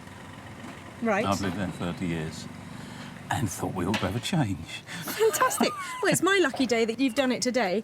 Would you mind if I took it rather than it No. goes in there? Where would you like me to put it? I think I'll go and grab a trolley Okay. and get it loaded up. Okay. I've had things like this before, and I know, it's just limitless. It's lovely timber. The old stuff is dry. normally grown longer and slower, and it's not quite like the modern Yeah. timber, so it's quality stuff. Even though it looks like this, Yeah. it's going to be lovely. Super. Sarah's not the only one smiling now. James is happy the wood's not going to waste. When you've finished it, I should go, why did I think of that? Okay, well, I'm taking that as a challenge. OK. Thanks so much. Lovely to meet you. And you. Bye-bye. What does James think Sarah could make? You could make a raft, but I'm sure it'd be more exotic than that. I'm full of hope for it. It'd be really nice. Well, every day I hope that something turns up like this. A whole trolley full of fantastic raw materials with just heaps of potential. I reckon there's something lovely to be made out of this lot. Sarah knows just the fellas to help her turn potential into profit. This is Josh, and this is his best mate, Ollie. Together, they've forged a name for themselves as designer makers with an eye for quirky cool. When Sarah turns up with whatever she's managed to find at the tip, it's like problem solving. So you're faced with a problem and you've got to then turn that into a product. And it's really good. It's difficult and challenging, but it's a good process, isn't it? Yeah, makes us think of new ideas that we wouldn't have otherwise thought of. Better get your thinking caps at the ready, boys. Sarah's got a treat for you.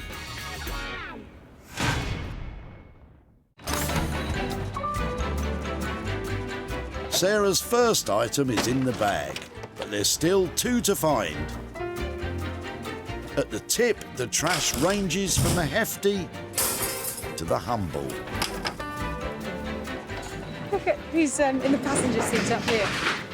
And it's not just the trash. You meet all kinds of creatures here, both great and small. Here's hoping Claire's got something great for Sarah. Hello, hello. Hi there. Hello. Is that going in there? What's going in the wooden one? I think it's really cool. May I have a look at it? Is it a trolley? It's just an old, it's just an old trolley, which I haven't got any use for anymore, sadly. It's really quite cool. Have you had it a long time? Golly, I grew up with it. I remember it, it was in the TV room as I was a child. So it's, Mum and Dad have downsized, so I've got quite a big job of sort of clearing all the clutter. I hear that story a lot. I hear it. Yeah. Well, I definitely like the cut of their jib. That is such a great retro style. Right. This little drinks trolley is in the Danish modern style, which was very popular in the 60s and 70s. Danish modern furniture is known for its crisp, clean lines and quality craftsmanship. About 5 years ago, people weren't quite ready for this kind of retro look, but now they are gathering it up as fast as they can. So I would love to take this and see if I can find a new home for it. Would that be okay? Yeah, sooner than put it in the skip. I'd be interested to see what you could do with it, but yeah. Brilliant. Well, that's fantastic. I shall gather that up. So thank you very much. Okay. Is Claire happy to see Sarah toddle off with her trolley? Well, I'm delighted that she thinks she can do something with it. Glad that it won't go to waste and it's not on the skip. I was rather fond of it. I grew up with it, so if she can do something with it, I would be delighted. I think that this could be updated, it could be painted, we can pretty much do what we like to this, but there's money to be made here because this retro styling is just what people are after. Let's meet the maker Sarah's chosen for this item. Daniel Heath has a passion for all things salvaged and sustainable. He's an award-winning fabric and wallpaper designer who loves adding artistic flair to bespoke furniture pieces. I like the challenge of working with salvage material. You've got a material that you can give a second life to, and it's got a history that's built into that, and you're making it have some new character and then putting it back out there again. So that's extremely satisfying. Let's hope Daniel doesn't think Sarah's off her trolley when she shows him this.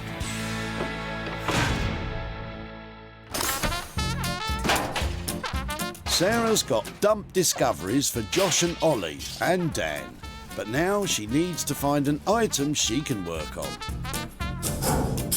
Is there potential loot in Barry's boot? Hi there. You dropping off anything exciting? Well, I don't know about that. My brother used to do photo developing years ago and dumped it at my house, so I was about to dump it here. Can I have a look? Yeah, sure. Looks quite cool, doesn't it? No, well, is it just me? It's just for you, me, isn't maybe, it? not for me. It's junk as far as I'm concerned. So that was nice of him to leave it with you. How long have you had it? Found it in the loft. Right. This is a light projector used for enlarging photos. It was made by Zenit, a Russian manufacturer who throughout the Soviet era exported cameras and equipment to the UK. They were popular due to their quality and durability.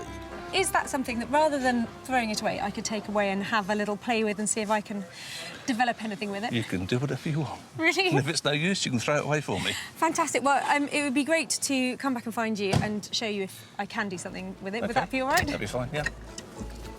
Thank you so Don't much. drop it. Oh, no. Thanks, Precious cargo. Have a lovely day. Right, bye-bye. Any ideas, Barry, as to what Sarah might transform your trash into? I have no idea. OK, well, answer me this. What do you think attracted Sarah to it? I have no idea why she would want it and what she's going to do with it. All right, OK. What about making some money? Will Sarah be able to turn a profit from it? I have no idea. Haven't got a clue. Oh, yeah, all right, let's just move on. I love it when a little box of tricks like this turns up. I mean, there's so many pieces in here, and it's got some lovely industrial-looking detail to it. Loads of different bits and pieces. Got to be able to come up with a bright idea about what to do with it. Just have to see what develops. Sarah has saved 3 items from the skip. Josh and Ollie will take on the floorboards. Daniel will work his makeover magic on the trolley. And the photography equipment is for Sarah to transform. Well, we've had a top day here, and I reckon I've got some real gems out of the rubbish. But now I've got my work cut out. I've got to turn all of that lot into a load of hard cash.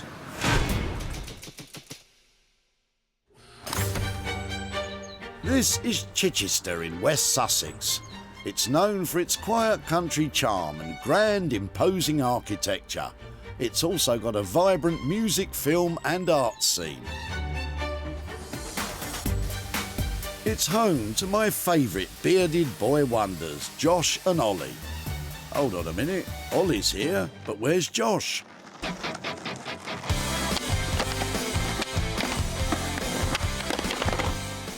All right, now stop your showing off and get back to... Whoa! Did you see that? He's so cool. Yay! I wonder what this dynamic duo's reaction will be to Sarah's latest tip treasure. Sarah always brings us something a bit random, but we like kind of working out how we can turn it into something desirable. Good luck with this one. Hi guys. I've been shopping at the tip. What do you reckon? Yeah. Looks cool. Yeah? So, obviously, you know what they are, but they've got slight problem on the back. Oh. Isn't that horrible? If you've been shopping, Sarah, I hope you've kept the receipt, as these may have to go back. On closer inspection, the floorboards are more damaged than Sarah first thought, and the majority are covered in tar. The tar on the back might be a bit of an issue. It'll take a lot of time to scrape off. They're pretty smashed up, but I think once we get past that, you know, they've got so much character from all this black and plaster and paint on there. I think they'll be really nice boards when they're finished up. Ah, Josh, that's the positive, can-do attitude that keeps us coming back. So what are we going to do with all of these? I reckon maybe a dining table or something like that. OK. Yeah, I can see why. I mean, there's so much material here. There's heaps of it. Make, like, a really nice top out of it all. Kind of like mosaic-y. Yeah, kind of like a herringbone diamond pattern kind of thing. Yeah, some kind of like... Geometric. Parquet kind of pattern on the top. Sounds bang on, doesn't it? I mean, that I can see immediately this sort of lovely chevron-y thing going on. Yeah, to do the top, we would cut plywood top. Yeah. And then arrange all of this however we want to do it, and then put like a lip around it, so it could be as long as a board of ply. OK, so that's a full sheet, is it, that one? 2.4 metres, yeah. That would be huge, wouldn't it? Yeah, that would be great. A big boy. There's big plans being hatched here. Sarah and the boys have agreed a budget of £1,100. It's a hefty price tag, and for it, Sarah's demanding a high-end designer dining table that will appeal to buyers looking for luxury.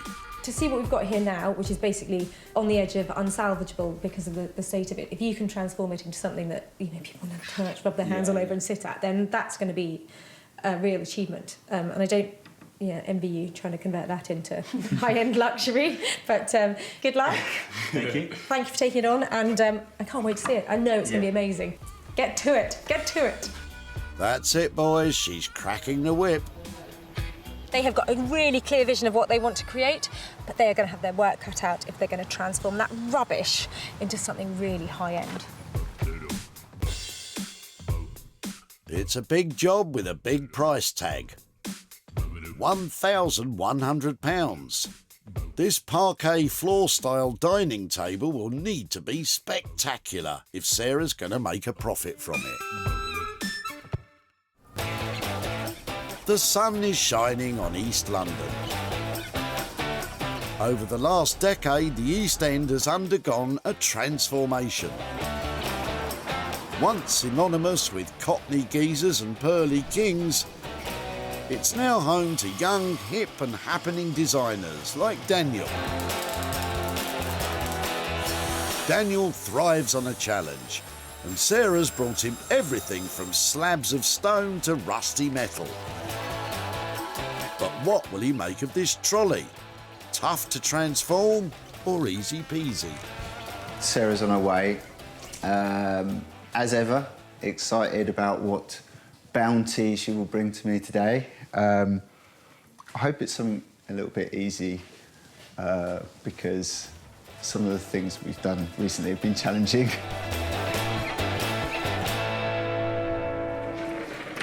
Hello, how you doing? I'm really well, how are you? I'm all right, yeah. Check wow. this out then. Okay. Little teak tea trolley. What do you reckon? Oh, yeah. Comes off. Okay. In fact, yeah, that's... I think it's been used with that upside down for its entire history because it looks to me like it should go that way up. Oh, yeah. Which is now created a brand new trolley. There you go, Daniel, me old mate. Easiest transformation ever. Sorry, fella. Job's not done yet. Do you fancy it then? Because I thought it was quite a cool piece of design.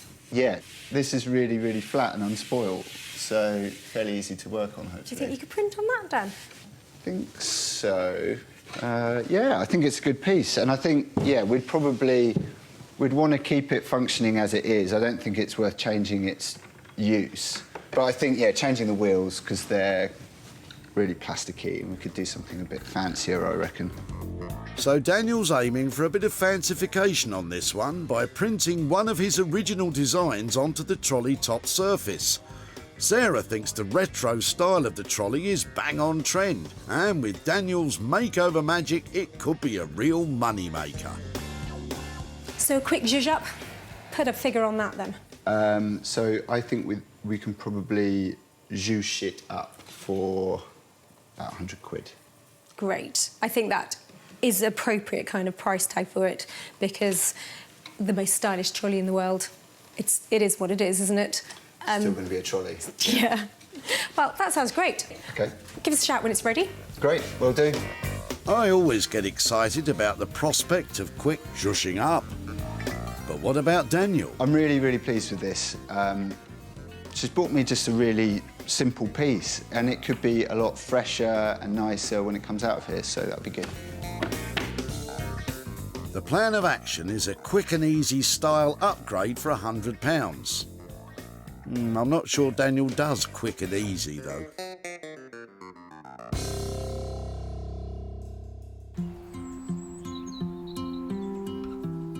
From the urban streets of Walthamstow to the quiet countryside of Sussex. Sarah's dropped off the floorboards and the trolley, and now back at home she can get cracking with her own item. Come on then. The Russian-made photography kit. On hand to offer assistance is Bramble. This way.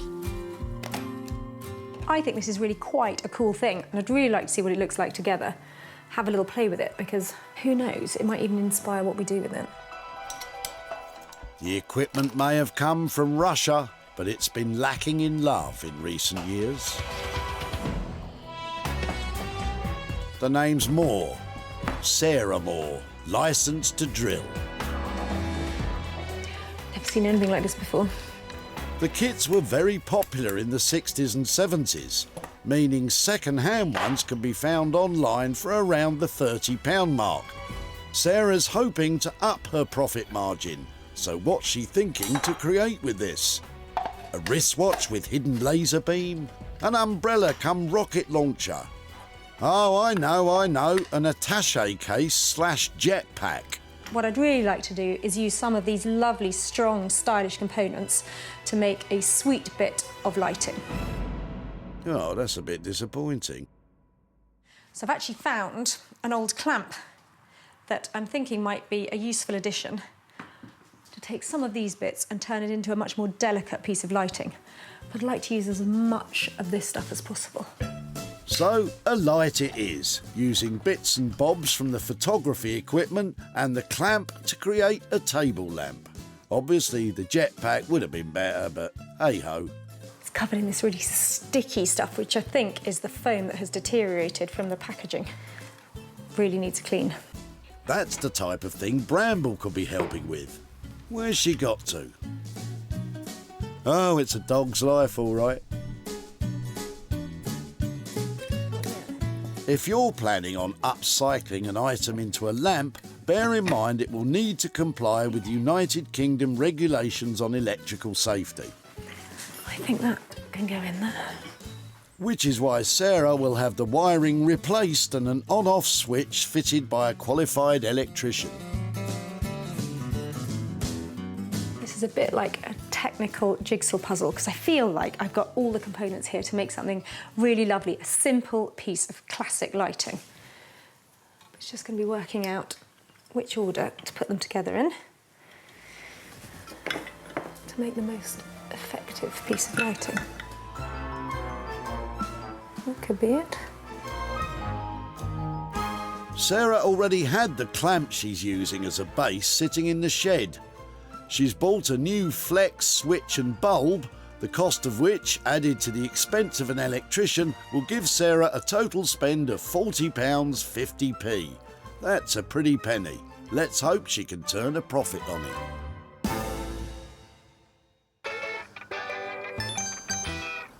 In West Sussex at Josh and Ollie's workshop. The boys are getting down to business, transforming the floorboards into a grand dining table.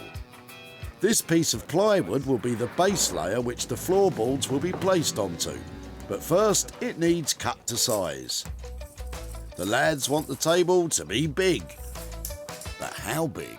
600 per person in length. But then, if we're doing how many person table are we going to make? Well, it's going to be like 10-seater, wasn't it? So 6. Oh. But this length, you'd get 4 people either side, wouldn't you? So it's at least an 8-seater. Oh no. Oh no. 10-seater. 10. Yeah. Yeah. I think we go for that. Phew, I'm glad that's been decided.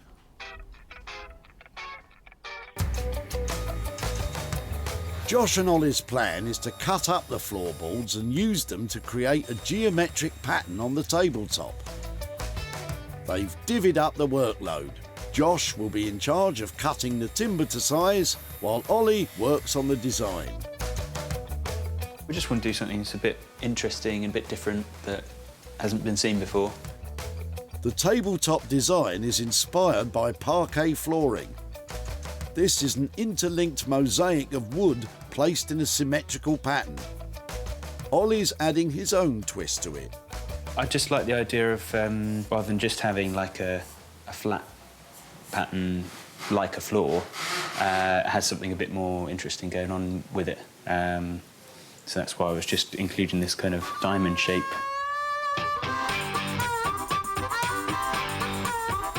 With the tabletop cut to size, Ollie is meticulously transferring his intricate design onto the surface. Any mistake with the angles will cause serious problems, so Ollie's using a protractor to get this right.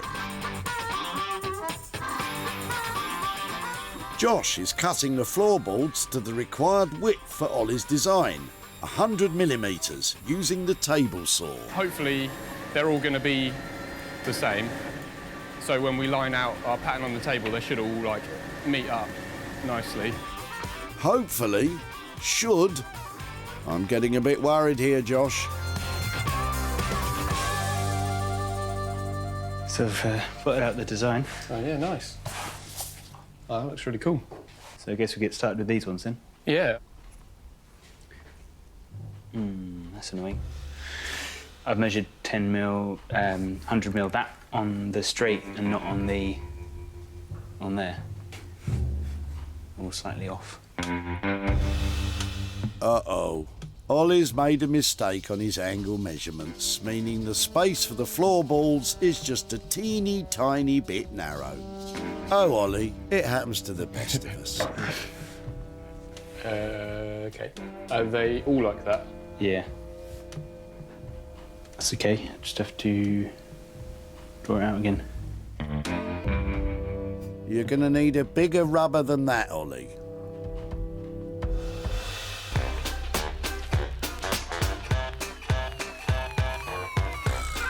At Daniel's workshop in East London, he's busy dismantling Sarah's tip treasure trolley. They agreed that all this little number needed was a quick zhuzhing up. It's just not glamorous enough. This little trolley needs to be like a little jewel. Daniel's plan to add a little glam is to screen print one of his own designs onto the trolley top. In order to achieve a good quality print though, it needs to be perfectly flat. Because I want to print on this surface, I'm going to see if I can tap these edges off without damaging the piece. Daniel's doing this job on a tight budget. He wants it quick and easy. So he better be careful not to damage the... Oh, Daniel. Not a big problem, provided this front edge comes off in one piece. I can then glue it back together, sand it down and restore it. This will require a firm yet delicate touch. First time. That was good.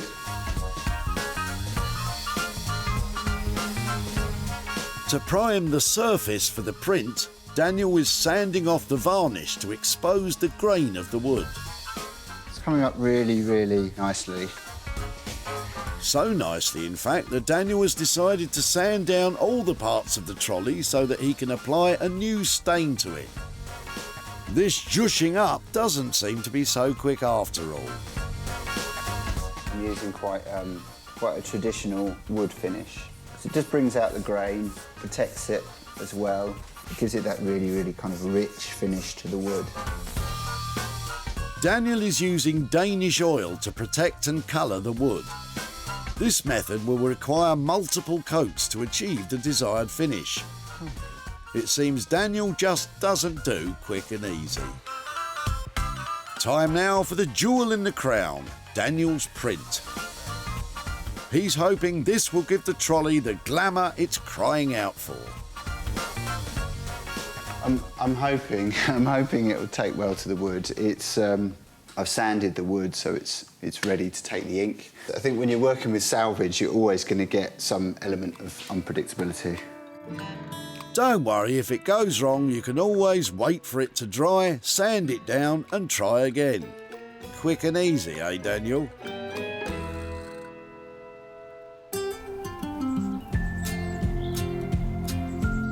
It's all go, go, go with our artisans.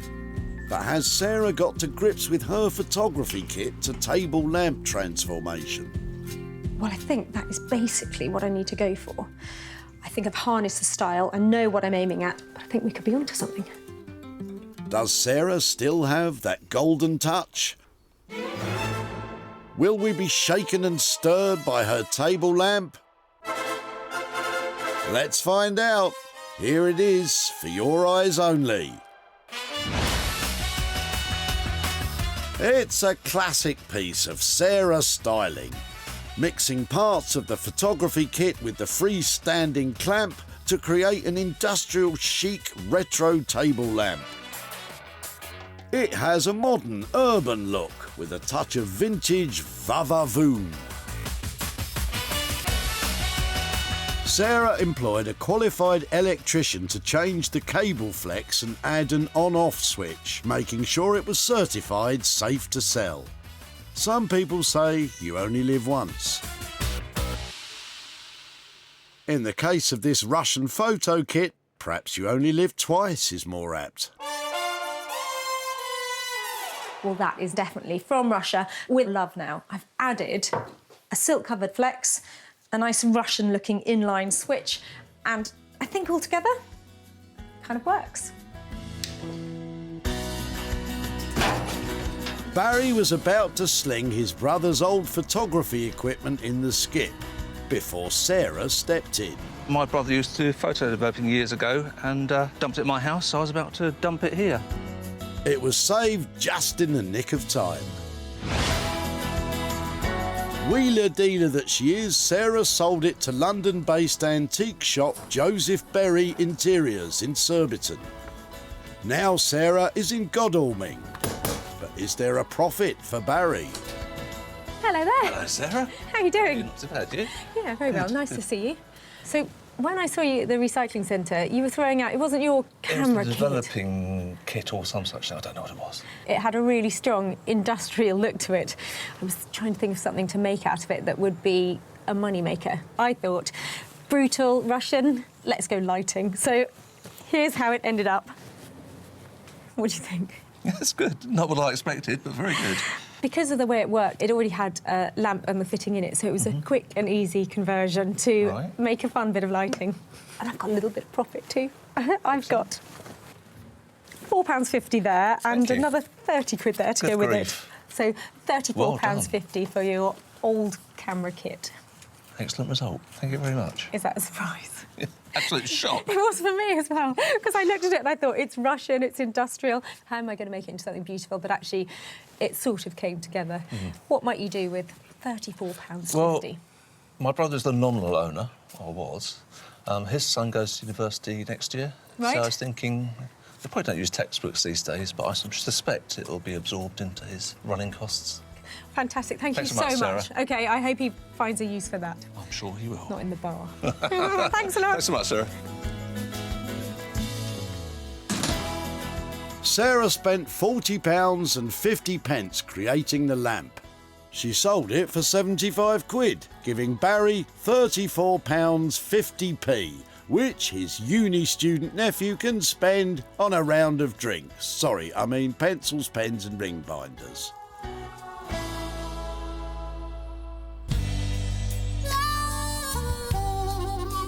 Sarah's back at Josh and Ollie's workshop in West Sussex to see if they have risen to her challenge to create a spectacular designer dining table. I've come to see Josh and Ollie and to find out if that pile of broken, battered old floorboards really does have any potential at all. I left them with a huge budget and so much work to do. Let's hope they pulled it off. For decades, these floorboards have been stood on and stamped upon. Now, it's their time to shine. Josh and Ollie have come up trumps yet again. The design hints at traditional parquet flooring of the past while feeling fresh and funky. The floorboards have been finished with a clear varnish, which highlights the natural patina of the wood. The legs have been made with reclaimed pine and given a charred finish, which creates a smooth matte black colour. This brings out the grain and protects the wood. Sarah wanted spectacular, and I think she's got it. But let's find out from the boss herself. Hello. Hello. Hi. Hey. How you doing? How are you? Yeah, good. You all right? I can tell why you're good. Oh, that's such a relief. Yeah? What were you expecting? Well, I left you with those floorboards, so I wasn't expecting...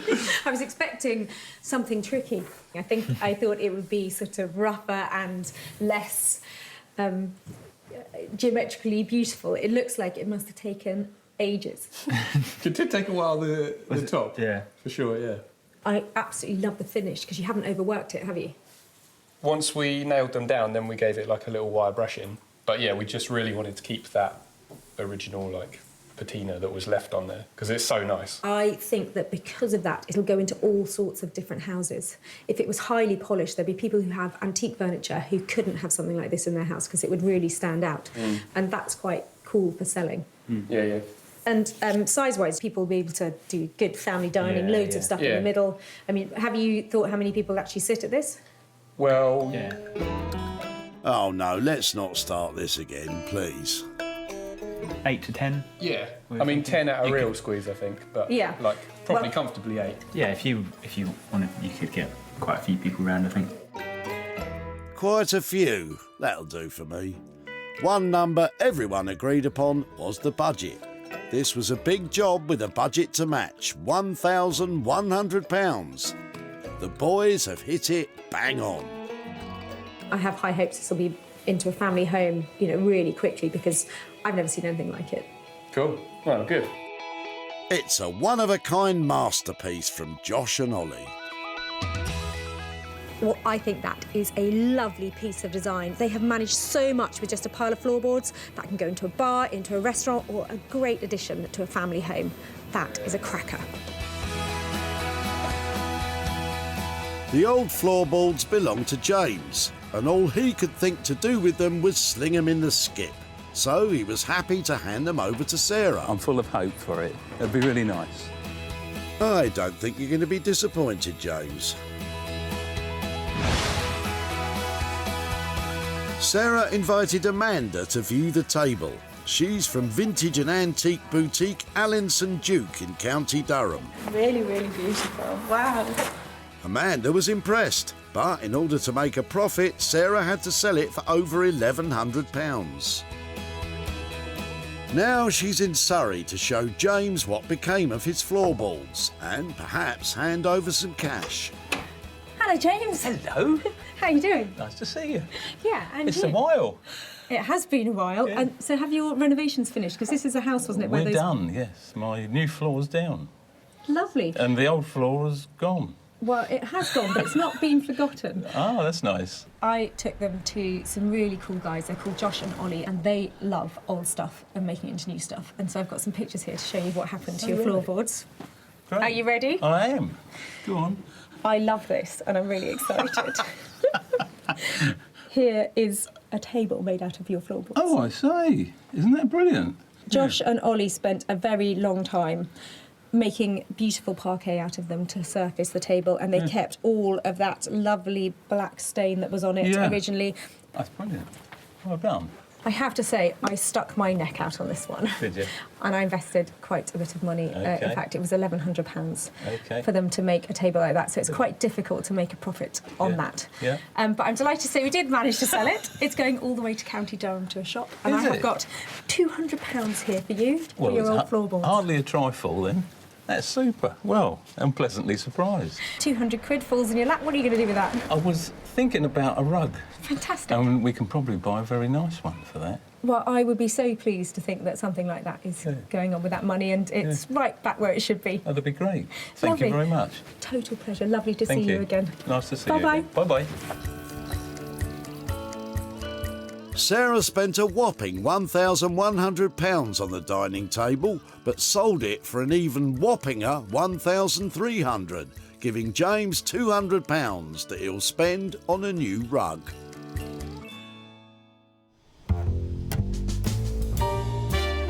In East London, Daniel is about to reveal the outcome of his quick zhushing up to Sarah.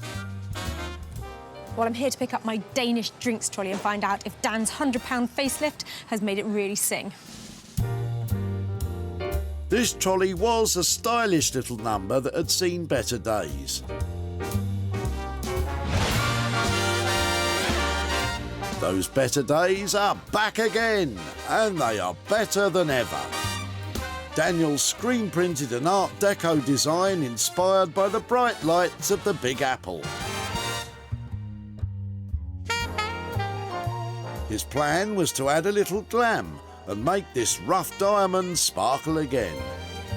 The sheen of the Danish oil finish is silky smooth. From tip to toe, this trolley has never looked so good, and I'm in no doubt Sarah will agree.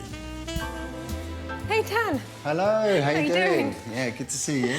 Oh, Dan. How cool's that? It's so fresh. Yeah. It actually looks like it is something brand new that's just come out of a design house, doesn't it? Well, yeah, I mean, it was in very good condition. It just needed a sanding, so yeah, we were quite lucky there. Oh, Daniel, don't be so humble. You've done great work. I'll big you up if you don't do it yourself. Where does all the design come from? The influence for this was New York skyscrapers and architecture. So it's quite blocky, there's some nice sort of detail elements and just a nice combination of shapes. I'm surprised how crisply it's printed onto here because it is wood. You know, Yeah. I'd expect it not to be quite so defined, but that is a very sharp finish to it. And did you manage to bring it in on budget? Yeah, actually it was okay. I mean, the furniture piece was in good condition. The only real cost was replacing the wheels because we wanted to have that little bit of brass detailing.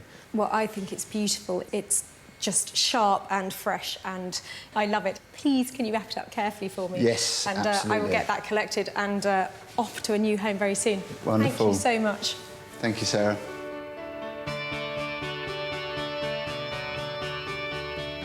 While sometimes the simple transformations are the most effective, Dan has given it a lovely, clean, new design, and that trolley is now a fine interiors piece.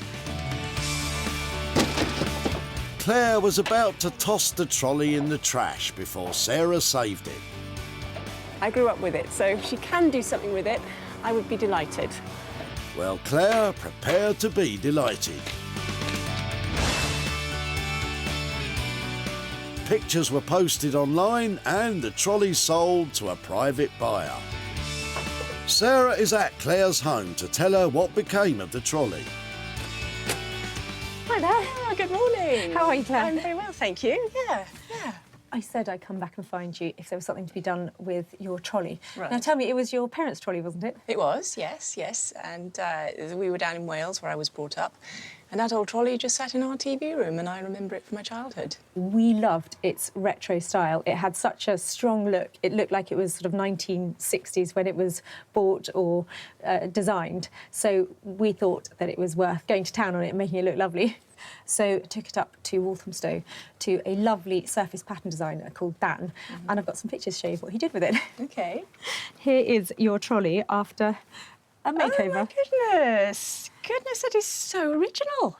He has screen printed an original design on the top of it and polished it up to bring all that lovely teak right back to where it would have been when it was made, and pop some new casters on the bottom. Yes. What do you think? I think it's super. Absolutely lovely. It was actually something that was snapped up as soon as he'd done it. Good. So it's sold already? It's sold, Wow. and it's gone on to a new home. Yes. And I've got some profit here as well. I've Yes. got £50 here as a little present for your trolley makeover. Oh, thank you very much. That's super. Well, it was a great thing to work on. So what might you do with £50 windfall? Well, it was my parents' trolley, and they are only a few miles from here, and I asked them, and one of the things that was close to their heart was the Army Benevolent Fund, so I'd like it to go to that. Yeah, thank you. Fantastic. Lovely to Thank see you, Anne. Good. And you. Thank you very much. Bye. Bye. Sarah spent £100 revamping the trolley. It was sold for £150, giving Claire £50 to donate to charity. With a little help from her friends, Sarah has transformed 3 skip-bound items into a pocket full of profit. That's what I call a job well done. Well, Dan and the Forge Boys proved that my tip finds have real money-making potential. They transformed items that were on the brink of being turfed and made them into amazing bespoke pieces.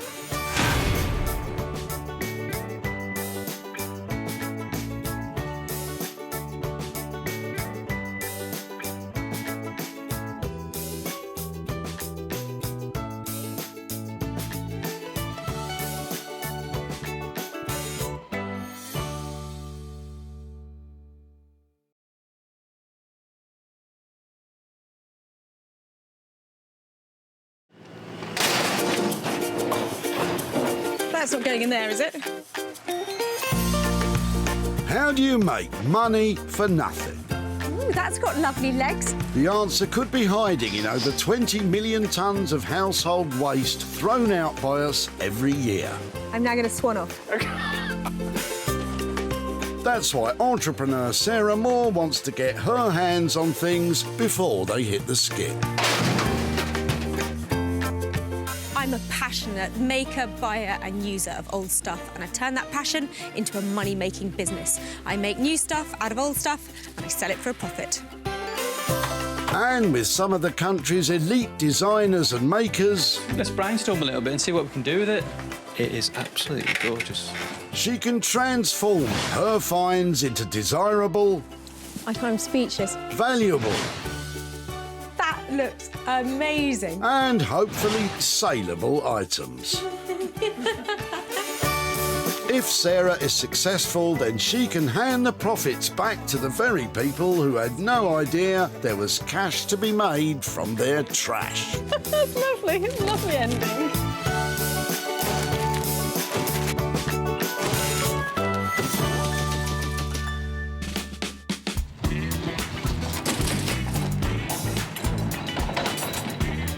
Altrincham Recycling Centre is the final resting place of tons of unloved items. That's why Sarah spends her days hanging around here. Look at that. I mean, the world is my oyster. anything could come in here today. It could be rubbish, but it could be something really exciting. Don't know what I'm doing standing here. Sarah's here to find 3 items that can be reworked to make them desirable once again. And she'll take anything. Non-recyclable waste. It's just not an expression I have in my vocabulary. You can do something with everything. Well, we'll see about that. Before Sarah started her search, she got special permission to approach the public. And first in her sights is Mike. Is there anything special in what he's chucking out? Hiya. Hello, yeah. What have you been smashing up? It's a display unit from the house of my late parents. So where was this in the house then? This was at the bottom of the stairs. It was a display unit. It did have ornaments in it. They kept some personal effects. A telephone used to be on it years ago. Yeah. So there was address books and telephone books and... This is the top this way. Yep, that's the top, OK, yeah. and that's the things, the and legs then... down here, yeah. Brilliant. Well, rather than it going in the wood bin, please may I take it away? By all means, yeah. It would be lovely to have a go at trying to make something out of it. So that'd be great, yeah. If I manage to give it a new lease of life, can I come back and find you and show you what I've done with it? Absolutely, yeah. Brilliant. OK, I'm going to gather up these bits.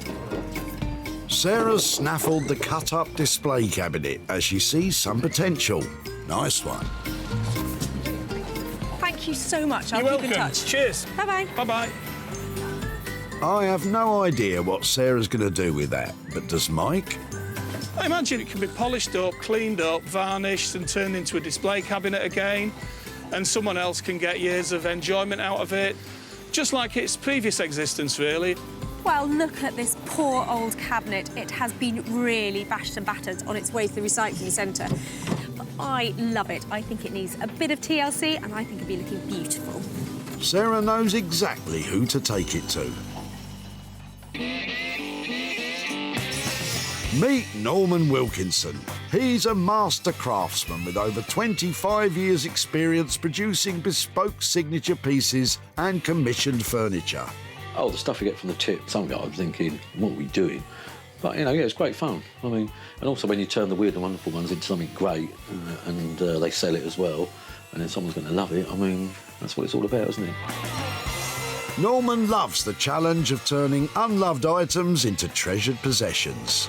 I enjoy my work. I think if anyone enjoys their work, it comes out in the piece of furniture because, you know, you love it, and then it hopefully reflects when someone buys it that they can see the love that we've put into it. You know, it's a joy to get up and come to work in the mornings. This joy may be short-lived when Norman sees the cut-up display cabinet Sarah's saved for him.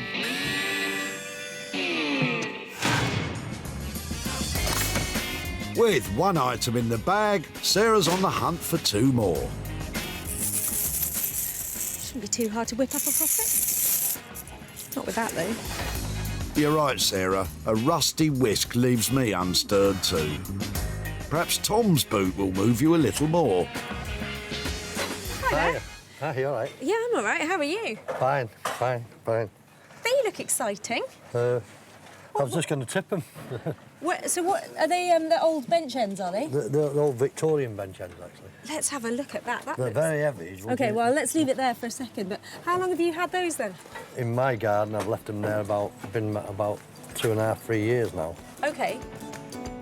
The bench ends are cast iron, which has probably helped them to survive decades outside. What hasn't remained as part of the bench is the wooden seat and backrest. So would it be possible to have a closer look at the other bits then? Because these are fantastic. Let me just get these for you. Right, in the car. I'll put them by the thing for you. Well, I think this looks like a great collection, but those old ones there would be fantastic to take away and see if they can be reused. Yeah, well, fine. If somebody can make use of them or you can make use of them, they're fine. I'll just dump these, it's fine. I work with all sorts of talented people. It would be great if I could take them away, find out what to do with them, and then come and show you what I've done. Would that be all right? That'd be fantastic, yeah. No Lovely. problem. I think I'll be coming to see you shortly. Lovely. Thank you so much. Thank you. Take care. 2 cast iron bench ends. What could become of them? I'm sure Tom has a few ideas. I reckon they would look beautiful. So I reckon first of all they'd clean them off and then remake them into a bench. I'm certainly looking forward to seeing what it becomes and exactly what they've done with them. You know what I mean? Look at these. They are heavy, they're really old, they look awful at the moment. They're going to be beautiful. A pair of old bench ends like this, they've got all the properties needed to be turned into something really lovely. And I know just who to take them to.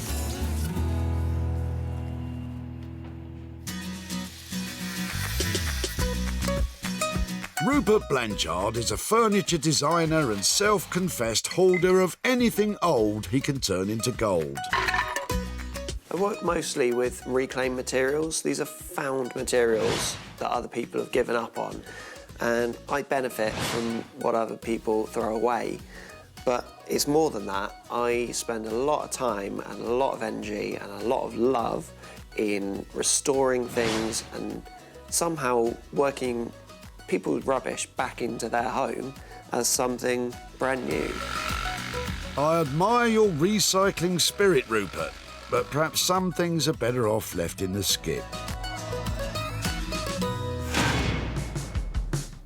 2 items found, which means only 1 left to nab. Sarah needs an item she can take home and crack on with herself. Hello, is it rubbish you're looking for? Yes, well done, Sarah. Now, can you just get on with your day job, as Neil may have something to suit you in the boot of his car. Hi there. Oh, hello. hiya. Is that going in the skip by any chance? It was, yeah. Is that yours? No, my stepdaughter, she's just finished 3 years at university, fashion student. It was a bit of a wrench for her to get rid of it, but the house hasn't got the room. Oh, may I have a close look at it? Of course you can, yeah. Is it heavy? No, just be careful, there's still pins in it. That's really cool, isn't it? Oh, and the stand too? The stand, yeah, it all comes together, yeah. Mannequins can be traced back as early as 1350 BC, based on a wooden torso discovery in the tomb of Tutankhamun. But the ones we recognise today showing off clothes in shop windows became more popular thanks to the advent of plate glass and electric lighting. Would you mind, then, if I took it away? By all means, help yourself. I'd like to see it to go to a good home. If I can make something out of it, would it be possible to come back and find you and show you what I've done? Absolutely, yeah. Fantastic. Well, you've made my day. I think you rarely find something that pretty at the recycling centre, so I'm going to say thank you so much, and I'll be in touch. Not a problem, enjoy. Thank you very much. OK. Fabulous. Sarah's bagged herself a fashion mannequin. But do you think she can fashion something out of it, Neil? I don't know what she's going to do with it, but it'd be nice to think it would be something fashion-related, and it's going to a good home. That's good enough for me. Sounds good to me too. I think it's a sweet mannequin. Really quite expensive to buy if they're new. But at the moment, it's still looking a bit pristine for me, so I think there could be something really lovely to do to this to make it turn a profit. Profit from a mannequin. Now this I've got to see. After a hard day's searching and salvaging, Sarah has her 3 items. Norman will work on the hall display unit, Rupert will reimagine the cast iron bench ends, and Sarah will hopefully manage to make over the mannequin. Well, between the mattresses, the bin bags and the endless garden waste, we have found some really fantastic items. Let's go and transform them.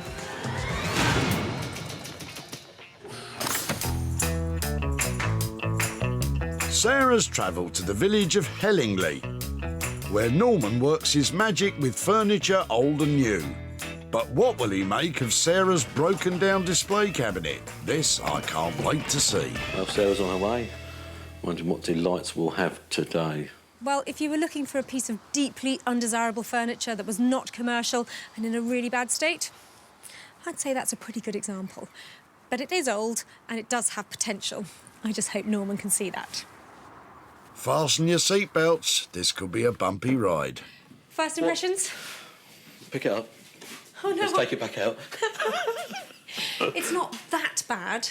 I think that it would look infinitely better without these wings on it. And these bits, yeah.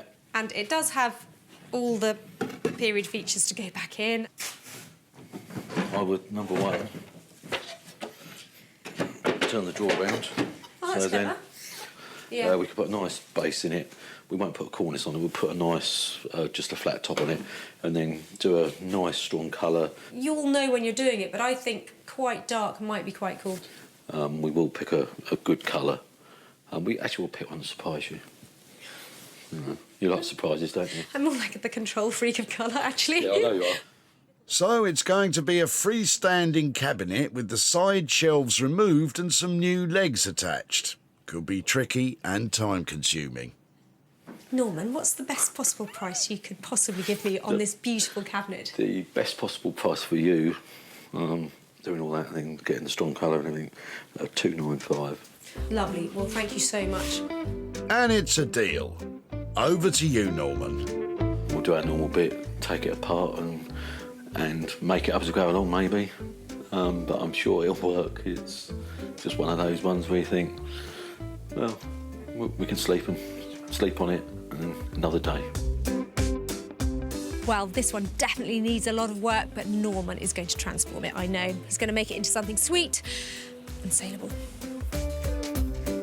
With a budget of £295, Norman seems relaxed. But with no agreed colour or even a plan, there could be trouble ahead. For Sarah's next stop, she's travelled to the seaside town of Margate, HQ to a bustling vintage and retro scene, and home to our Rupert. Sarah's brought along the cast iron bench ends to see what Rupert makes of them. I'm hoping Sarah's going to bring me something that's absolute rubbish today, something that everyone's given up on. And, you know, I'm glad she just saved it for me and I can do something with it so people love it again. I reckon you're in luck, Rupert. Well, I love these bench ends. I sneakily think they might be a bit of a find. So I bought them to Rupert because they've got yellow on them, they're old, they're battered. He's going to love them, isn't he? Let's go find out. Rupert? Hey. Hey, Sarah, come in, come in. So, what you brought me today? Well, let me show you. Let me show you in details. I think these are amazing. Let's get it on the bench, then. Have you got it? Mm-hmm. Brilliant, thanks.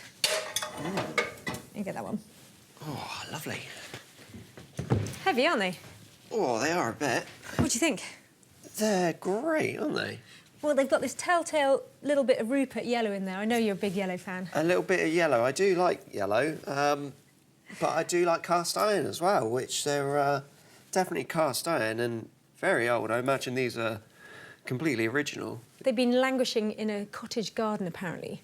Excellent. I'm glad you brought them here because they really are much better quality than modern ones. They're not like thin, cheap ones. These are heavy and really quite decorative. What do you want done with them? How about we make them into a bench?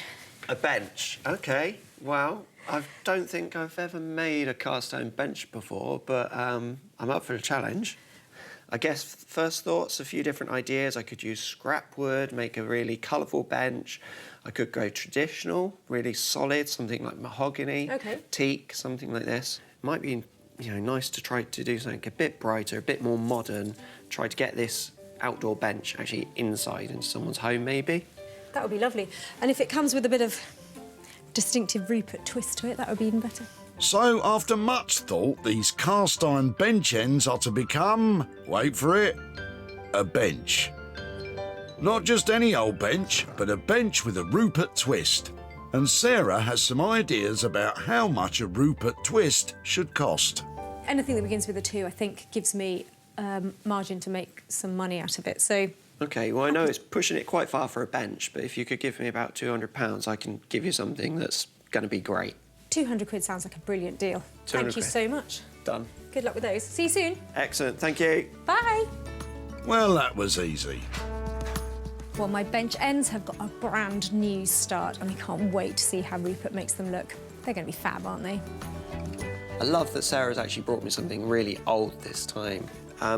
I hope I can do them justice, but I'm really not used to working with cast iron, so hopefully it's going to go OK and I don't crack it when I start stripping it. But yeah, just better get a move on. To create a bespoke bench with a Rupert twist, it's going to cost £200. But when it's all done, will Sarah be sitting on a profit?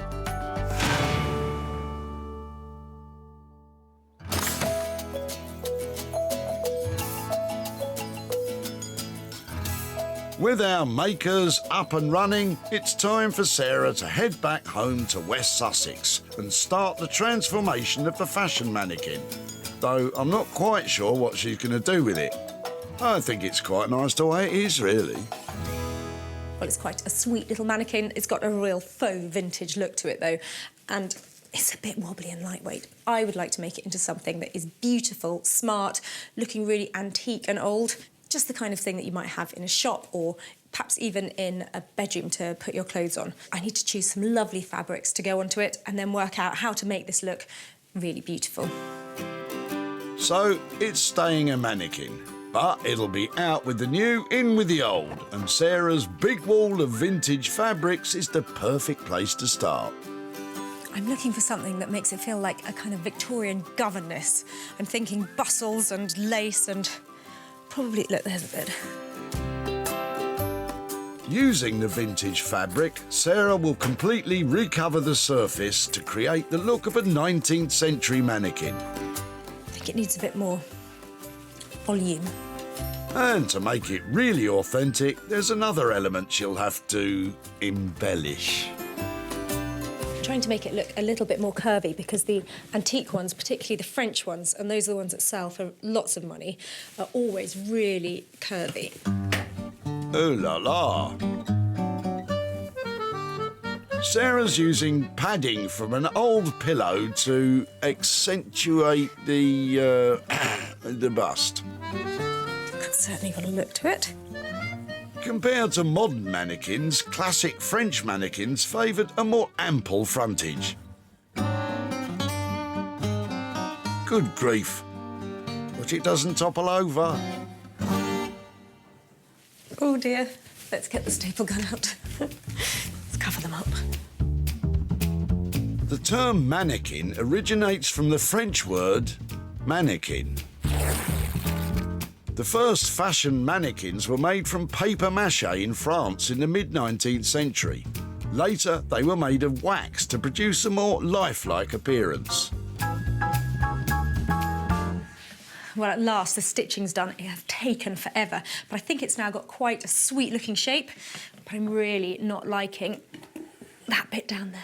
So, I've had this lying around for a bit, and I think it might be my secret weapon. I'm thinking about pushing this straight the way down, replacing the metal, and having the top of it poking out just like an old-fashioned mannequin. Either this is a great idea, or Sarah's gone snooker-loopy. Sarah starts by sawing off the metal pole to make room for the snooker cue. I hope this works, otherwise there's going to be two dummies. Vintage mannequins often had ornamental tops known as finials, handy for hanging scarves or hats.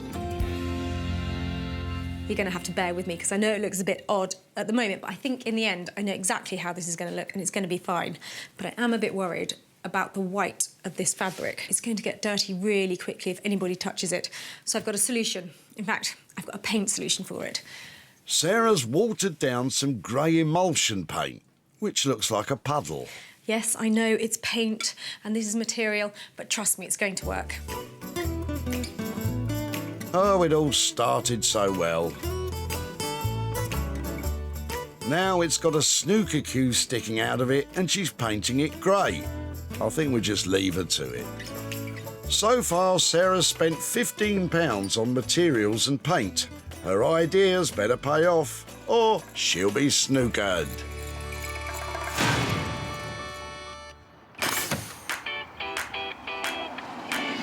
Back in Hellingley in East Sussex, it's time for the old display cabinet to get the Norman treatment.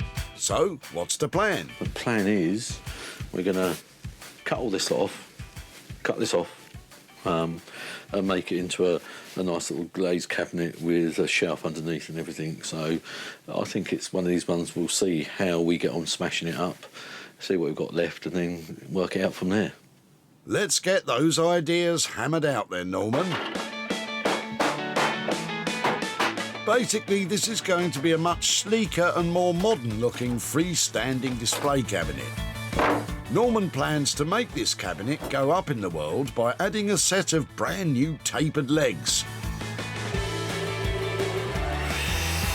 To make sure his cabinet will be stable, Norman has to decide on the leg size and shape. We're just going to taper the bottom inside edges, only like 4 inches up. It spreads the leg, so it hopefully gives it a bit more stability. Only someone as experienced as Norman can make precision cutting on a table saw look easy. Norman marks the legs carefully to make sure he fits them all the right way round. So hopefully we can't go wrong. Indeed. Next, Norman adds support beams between the legs to help ensure as little wobble as possible when it's supporting the heavy cabinet base. That'll be that part of the cabinet. So, and if we want to put a shelf in, we can still put another shelf in, so, but we can make that up as we go along. After more cutting and gluing, the new legs have finally come together. Right. They certainly look the part, but are they stable enough to hold up the old oak? Oops, still a bit of wobble. Yeah, I think that's going to be all right. We might put a middle shelf in, I think, just to give it a little bit more depth. More depth will be good, Norman. And some doors might be nice too. I think it's coming along, it's looking quite versatile, so yeah, happy days. As long as you're confident, Norman. But from here, you look a long way off from having something saleable. Back in Margate, Rupert's putting together a plan to turn the old bench ends into a brand new bench. But first things first, what is the plan to get rid of those old layers of paint? OK, I'm going to get to work on these bench ends with some really quite powerful paint stripper. And I'm definitely going to need gloves for these. Great green ooze that gets rid of all dodgy old paint. When using paint stripper, always work in a well-ventilated space. And, if in doubt, best to wear a protective mask. Probably my least favourite job in a workshop, this metal paint stripping. Obviously, I'm doing this because I don't want to lose all of the character of the original castings. If I was to sandblast it, they'd look brand new, and there'd be no point in Sarah saving them for me. These are original. I want to do a sympathetic restoration. So this horrible stuff is dabbed all over, really quite thickly. And I leave it on for about half an hour to an hour until it blisters up.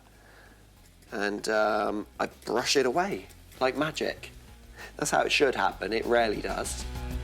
I'm not sure it's going to be much different this time, Rupert. There could be 100 years of paint to get through there. The paint strip is going to take a while, so I'm going to get to work on the second bench end and try to remove the screws in the backrest. There's a couple of screws that are completely seized up, rusted in place. I'm going to try to get them out. I've got to go really careful because cast iron, although it's strong, it can be a really brittle material when you hit it at the wrong angle. So if I hit it, I can just crack it. This doesn't bode well so far. There are 4 of these screws to remove, and I can't even get one out yet. You could always try heating... you're a step ahead of me there, Rupert. By heating the metal, it should expand and contract, helping to loosen things off. Doesn't want to come out the hole. I don't want to hit it too hard, because it will break the cast iron. Oh.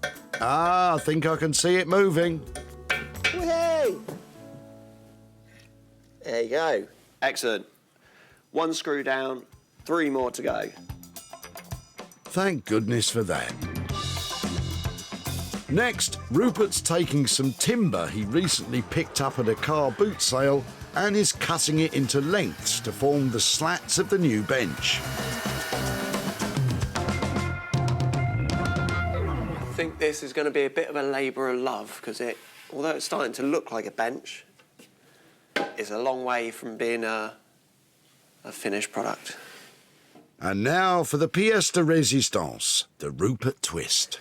I've managed to find some great old signage for this bench, and this is just what I wanted. It's old enamel signage, old tin, lovely typography over it. It's going to need a good scrub and a lot of work because it was dug out of someone's garden. This is only a small bit of it, but somehow I'm going to fix these together as the backrest. I've still got a ton of work to do, but I'm really happy now. I think I've sort of turned a corner and I can see this as a finished piece now. So that's the back taken care of and the bottom. But what about that old paint? The paint's really thick on these, so it's not releasing with one application of paint stripper. Some little bits are bubbling away, but it's still only going down to the base coat. So either this paint comes off, or Sarah's going to end up with a badly painted pair of pen gens. But that's not going to happen. This will come off. Let's just spend a few more hours on it. Good luck, Rupert.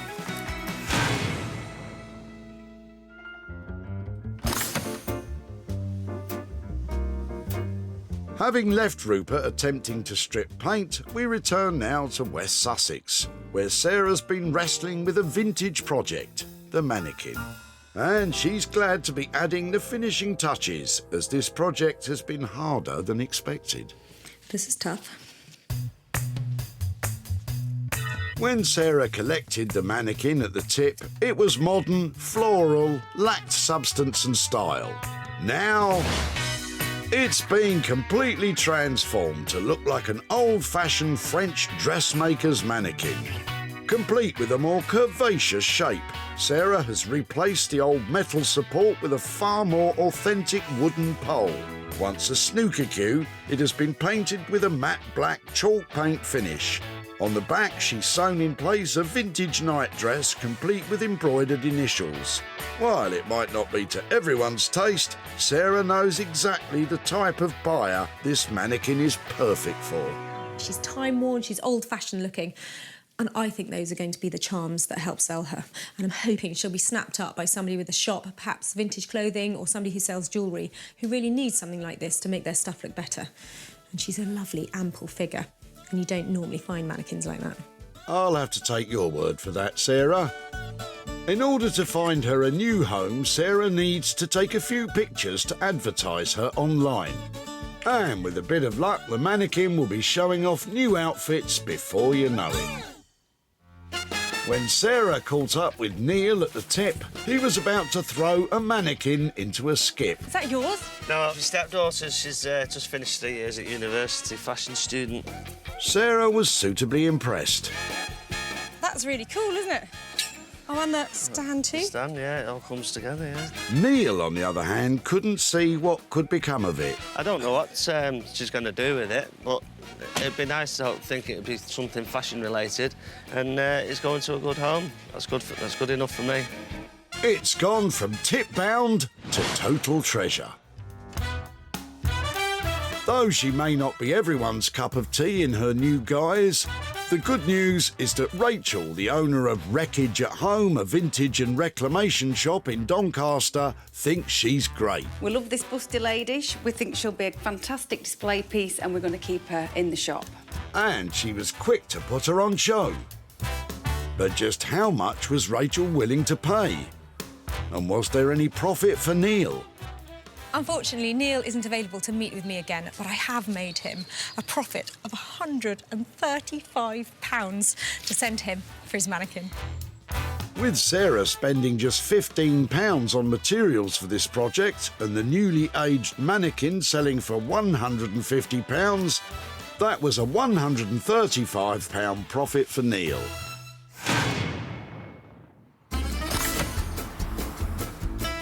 With the mannequin having made a good profit, things are getting off to a good start.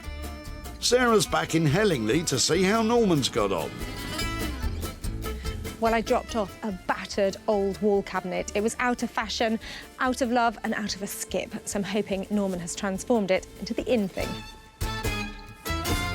Are we happy with this one? Well, I think we've transformed it into this lovely little thing. I think it's got great potential now for halls anyway, so I think, yeah, she's gonna love it again. That's very confident, Norman. I think we'll just have to wait and see. When Sarah saved the old wall cabinet, it was way past its prime. Now, Norman has worked his magic and given it a fresh, modern look. Gone is the old-fashioned winged shelving, giving the cupboard sleek new lines. Long tapered legs have been added to raise it up, and an extra shelf has been included.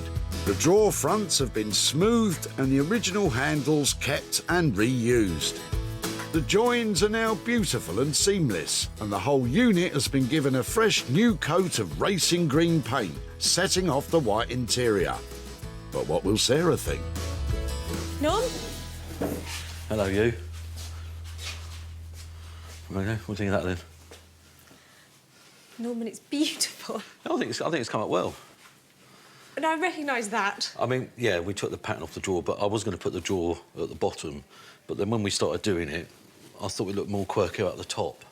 And then also, if you've got kids, you can put stuff. If you've got kids, you can put stuff in there and they can't get to it. Who knew that you had that in you? Look at it. It's petite, sensible designer. Sensible? Look at it. It's got drawer at the top, keep things out of reach children. I think that is a really lovely piece of furniture. It was black, so we kept it a dark colour. So we thought we'd go for this nice green. It's a nice green. I think it's a lovely colour, and the white just throws it out, doesn't it? Oh, I just can't believe it, really. It's got a lovely finish. Very clever what you've done. Nice that it's pale on the inside. How much does it cost to make that horrible thing into this beautiful thing? Bang on budget. £295? £295, that's the magic number. I think it's clever what you've done. I think it's green and elegant and an inspired choice of colour. £295? Happy? Well, I am. Given what I gave to you, I think that's amazing. Well, that's what it's all about, isn't it? I think, as we say in the trade, it's fantastic. Fantastic indeed, Norman. Good job. For what we had and what we've turned it into, we've made Sarah happy. I mean, that's one hell of a job, so turning that into that and making Sarah happy, it's double bubble, isn't it? So, fantastic. We're happy. Well, I've really got to hand it to Norman. I'm always impressed with what he does, but I'm not usually as surprised as that. That cabinet is a beauty. When Sarah spotted Mike at the tip, she loved the look of his parents' old cabinet. This was at the bottom of the stairs. It was a display unit. It did have ornaments in it. Sadly, it was no longer in one piece. It wouldn't go in the carving. So you've smashed it up? So we've took the legs off. Of it? Yeah, they're bits of it, this is. But Sarah was happy to take it away, leaving Mike pondering its fate. I imagine it can be polished up, cleaned up, varnished and turned into a display cabinet again, and someone else can get years of enjoyment out of it. To find a buyer, Sarah advertised the cabinet for sale by sending out pictures to her client base. It attracted a lot of attention. But did she get it sold? Sarah's travelled to Bolton in Greater Manchester to let Mike know what happened to his cabinet and hopefully take shelter from the rain. Oh, hello, Sarah. Hello, Mike. How are you doing? Yeah. Come in, it's miserable out there. It is. It's dreadful, isn't it? Yeah, come through, Sarah. Cheers. Thank you. So, I can't see anything here that looks like that old cabinet you were throwing away. No, that's why it was going to be thrown away. It wouldn't really fit, yeah. Did you wonder what might happen to it after it left you? Yeah, I mean, as you know, it was in a bit of a state, so... Yeah, somebody smashed it up. That was me, wasn't it? that was to get it in the car. That was me, yeah. I thought it was fit for transformation, so I took it to my friend Norman. I've got some pictures here to show you. Right. So I think you probably remember it looking a bit like that. It ended up looking like that. It's totally different, isn't it? Yeah. There's a lot of the original piece there. Yeah, All yeah. of the drawers and all the doors and all the structure. Yeah. What do you think? It's quite an amazing transformation. It is totally different. It is elegant. That's with the length of the... Yeah, it's not squat like it was, yeah. So do you approve? Yeah, very much, yeah. I have got it up for sale. I haven't sold it yet, but I think it should sell and I should make profit on it for you. Right. So as soon as I've done that, I will be back in touch with some money. Excellent. Oh, thanks, yeah. Thanks for doing that, yeah. It's an absolute pleasure. I will be back in touch OK, Sarah, when there's yeah. money. And thank you ever so much for letting me come and see you today. No Thank problem, you. thanks. Bye. Right, bye-bye now, yeah. Norman came in on budget at £295, but without a sale yet, Sarah's facing a potential loss. However, with a bit more time, I'd like to think the cabinet will find a new home, and Sarah can be back in touch with Mike to hand over the profit.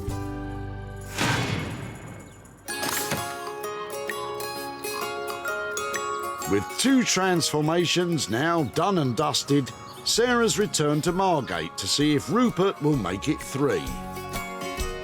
I really enjoyed this one. It was great. I really hope she likes this, but I'm not really bothered if she doesn't, because I'd happily keep it for myself.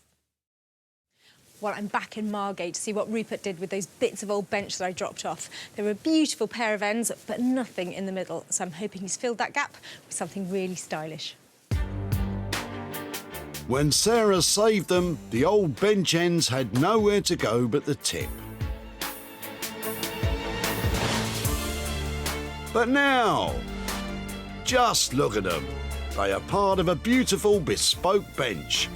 The ends themselves have been restored and the layers of paint completely removed, though sandblasting was required to banish it, all revealing some stunning, intricate detail.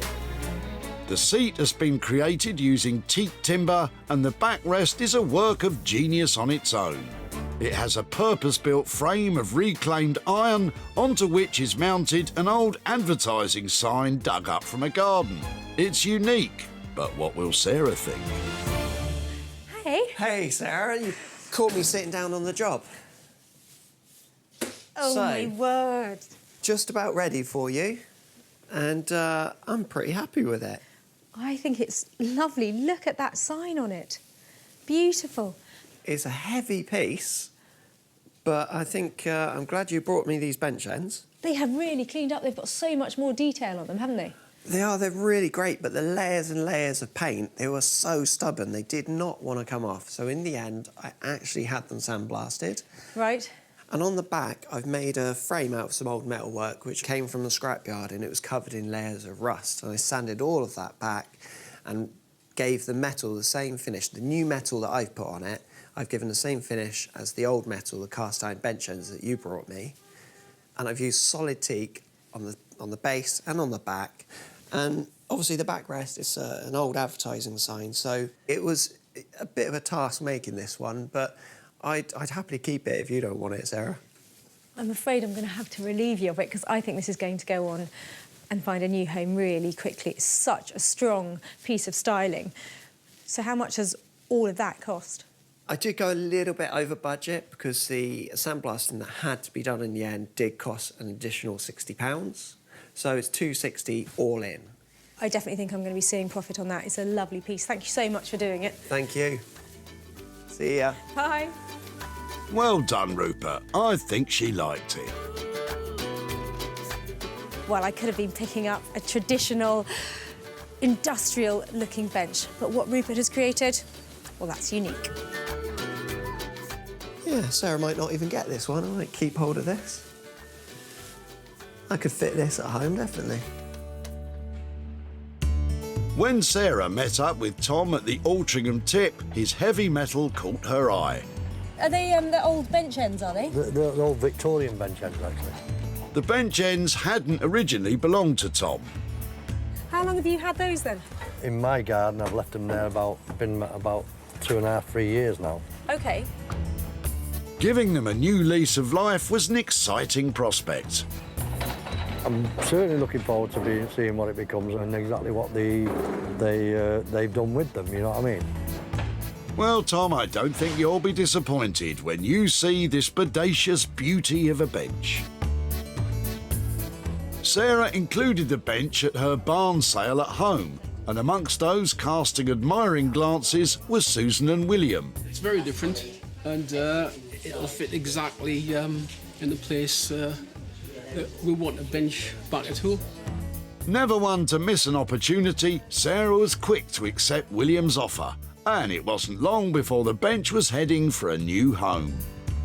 Now Sarah's headed to Sale, just outside Manchester, to show Tom what became of his bench ends and hand over the profit. Hello. Hi, hello. How are you? I'm fine, I'm fine. Nice How to are see you? you, Tom. Nice to see you. I said I'd come and find you because you dropped off something amazing at the tip. Right. And so I really couldn't figure what you'd do with it. You know, it was heavy, I know that. It was very heavy. They were such useful, beautiful, chunky things. Right. We decided we'd make a bench out of them. In fact, they went to Margate, where I work with a fantastic guy called Rupert. I've got some pictures here to show you what he actually did. Are you ready? Yeah. Is that a surprise? Unbelievable. I love this sunlight soap thing. I think it's absolutely beautiful. I think you've done a tremendous job. You know, it's nice to see something like that, right? Because, I mean, what was I going to do? Just throw them, wasn't I? I actually took it home and had a barn sale where I invited lots of people to come along and have a look at it. And a lovely couple just fell in love with it. They bought it for their sitting room. It's never going outside again. And I have got £135 here. Right. For your old bench ends. That's for you. That's fantastic. That's fantastic. It was worth going to the tip that day. What might you do with it? Well, to be honest with you, I'm going to do my own garden at the back and everything, you know what I mean? Because, like, it's... I'm retired now, so the thing is I'd like somewhere to sit and thingy, and I've got a granddaughter as well, help her out a little bit, you know what I mean? Your old garden bench is going to refurbish this garden. That couldn't be better, could it? No, it couldn't be. And my granddaughter will be happy she can get them nails done she wants to do or something, I don't know. Oh, you're a softie, aren't you? I am, yeah. Brilliant. Thank you so much. It's And thank really you, good Sarah. to catch up. Absolute pleasure. Thank you. Bye-bye. Bye-bye. Rupert's total costs for making the bench came to £260. Sarah sold it at her barn sale for a cracking £395, leaving Tom £135 to do up his garden and treat his granddaughter.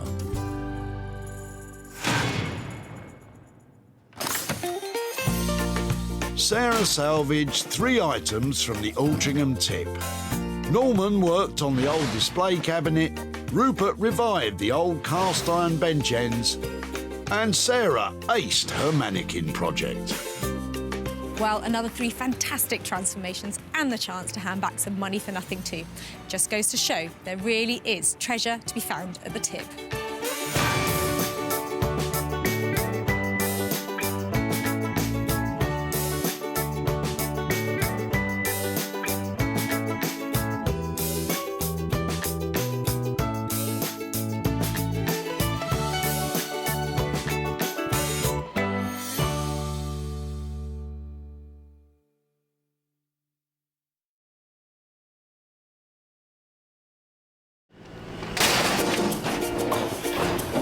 Well, you haven't got anything I can recycle, have you? How do you make money for nothing? Wow, look at that. The answer could be hiding in over 20 million tonnes of household waste thrown out by us every year. Well, don't get rid of it too quickly. This stuff looks amazing. That's why entrepreneur Sarah Moore wants to get her hands on things before they hit the skip. I'm a passionate maker, buyer and user of old stuff, and I've turned that passion into a money-making business. I make new stuff out of old stuff and I sell it for a profit. And with some of the country's elite designers and makers... Don't know what to say. Did you drag it here behind the truck? She can transform her finds into desirable... It's enormous. Valuable... Isn't that fantastic? And hopefully saleable items. It's just giving me goosebumps. If Sarah is successful, then she can hand the profits back to the very people who had no idea there was cash to be made from their trash. Thank you very much. Marvellous.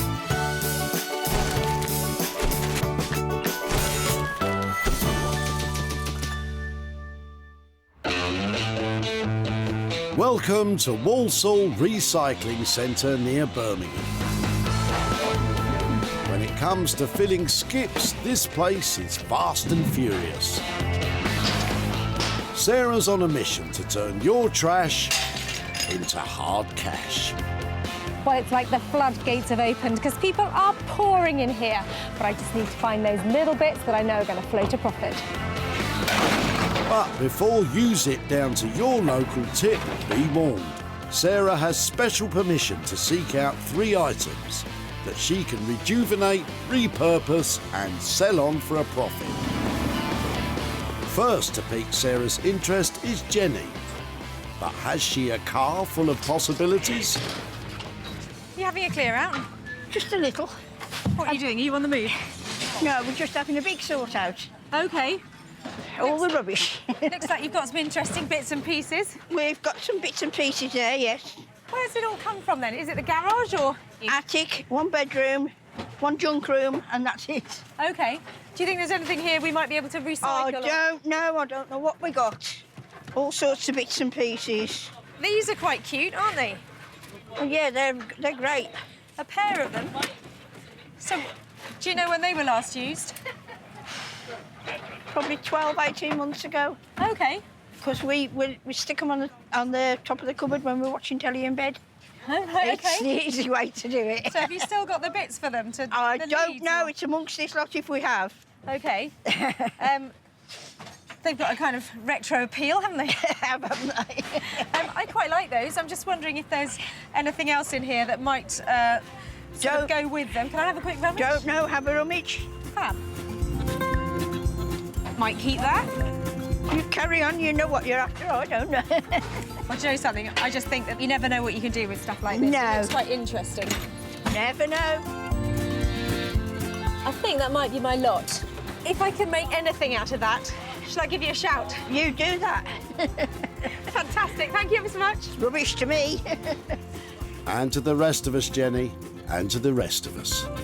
I'm absolutely gobsmacked she wanted it. But if she could use it, then fine. I couldn't think what she might do with it, but there you go. Well, this is certainly a random selection of stuff, but these TVs are just so cute. Everybody else has got like 52-inch ones, and these ones are about 5 inches. I think they've got a personality all of their own, and I know somebody who just loves this type of thing. I must say, it's a relief to hear you say that, Sarah. Introducing Mark Haig, RoboChap. Mark uses his years of engineering know-how to create one-of-a-kind bespoke robots from just about anything. My dad was a clock repairer, and I would sit in front of a 3-bar electric fire as a 7-year-old kid, and I'd get some bits of clocks from my dad, get bits of Meccano, and I'd make some kind of mad robot. And 40 years later, I'm still doing the same stuff. To make these mechanical marvels come to life, each one even comes with its own backstory. I can create these fun stories that go with the robots, and the combination of it having this interesting story that goes with it makes for a really unique object. And if anyone can make something unique with all this, it's Mark.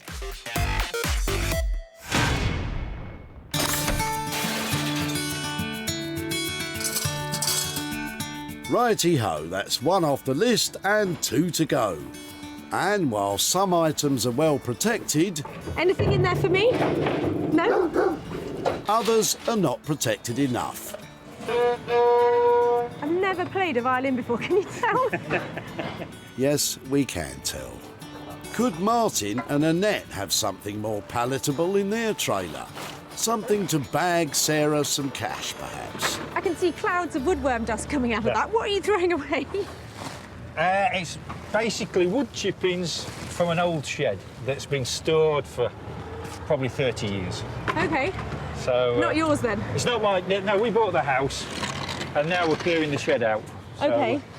There is definitely something active in your shed, isn't there? There is, yeah. I mean, it's good firewood. Anybody wanted it for firewood, but other than that, for us, it's got no use, and it's in the tip. What about the bags, though? I don't know where he's got those from, to be quite honest with you. Michigan beans. That doesn't sound like Birmingham, does it? Well, odd though it might seem, those dusty old sacks, because they've got that original writing on them, people love that kind of thing. Yeah. So amongst all the sort of stuff that's coming out, those would be quite interesting to see if I could salvage them and make something out of them. Yeah. Oh, you're more than welcome, because all I was going to do was put them in the skip anyway. Yeah? OK, well, I'm going to fold those up and say thank you very much. You're welcome. Put those in my little pile of treasures. Little pile of treasures. Let's not get ahead of ourselves, Sarah. If I can do something with them, I'm not sure what it will be, but can I come and see you at your house and show you what I've done? Yeah, no problem at all. We're surprised that Sarah wanted the sacks. I mean, they're interesting enough with the terminology on them and that, but what she's going to do with them, who knows? Yeah, I mean, a sack's a sack, isn't it? You're not wrong there, Martin. A sack is indeed a sack. Well, I keep asking myself, why did I save these? They are moth-eaten, they are dirty, they are well past their best. But there is one redeeming feature. It's the typography. The fact it's American, this fantastic, really strong circle with all the writing on it. It's all about beans. I mean, there's something about it that is just fantastic. And luckily for us, Sarah knows a guy who would almost certainly agree with her. If you want a bag, then go and see Neil Ragg. Neil is a whiz with a sewing machine. His mission is to rescue tough and rugged materials otherwise headed for the skip. Neil turns them into high-end holdalls that will last a lifetime. Well, these days there's too much going into landfill. We've got a finite amount of space where we can bury stuff. So if I can prevent it from going into landfill and make something beautiful from it, that's the plan. Most of the bags I make are from old sofas. It could be old army tents or scout tents. If I can get a needle through it, then I can turn it into a bag, and a bag that looks like it would cost hundreds or thousands of pounds from the high street. With all the holes in these bags, getting a needle through them will not be difficult. Making them worth something is a different story altogether.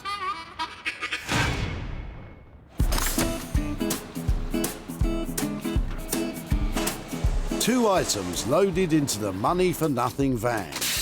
Now it's time for Sarah to search for her own pound-making project. Maybe. It depends how old it is, though.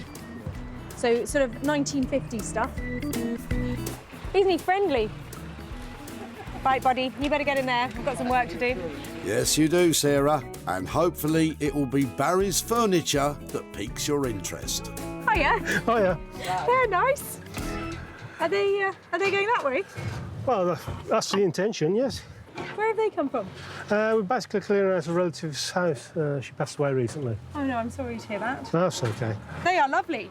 So they don't appeal to you? They wouldn't fit into your house? We've got too much rubbish as it is. I really like things like this. I think they're far too nice to end up in there. But it is a shame, yes. But if it's not your house, I know, right? Oh, look at that, look. So these probably bought in the 1950s. I would say that, yeah. These are a cracking pair of chairs. If you didn't mind me taking them rather than ending up in there, I'd be really pleased to try. Please do. It seems such a shame to throw them. And what about that? Did that have sort of those lovely spider plants or something? Yes, yes, full of spider plants. Yeah, it's just such a classic look. Well, I tell you, as a little group, a pair of retro chairs and a lovely little plant stand, they're the kind of thing that people love, you know, this sort of retro look. That's right. Particularly those sort of 1950 legs. Can I take them away? Please do. Fantastic. And can I keep in touch as well? Because I'd love to be able to show you what happened to them or where they go to. Would that be all right? Yeah, it'll be fine, yes. Fantastic. Well done, Sarah. 2 chairs and a plant stand. Good luck with that. What are Barry's thoughts? Well, I suspect that Sarah will probably renovate them because they're worth a little bit of attention, especially the plant. I mean, that's quite a classic little item, that is. And the chairs are very nice as well.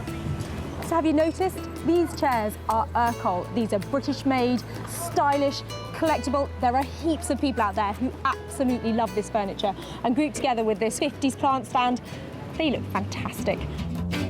There you have it, 3 items found. Mark will get switched on with Jenny's mini TVs and bits. Neil will grapple with Martin's printed sacks. And Sarah will tackle Barry's chairs and plant stand. Well, they might have wanted to bin it, but I want to bling it. Now's the time to turn those diamonds in the rough into money-making gems.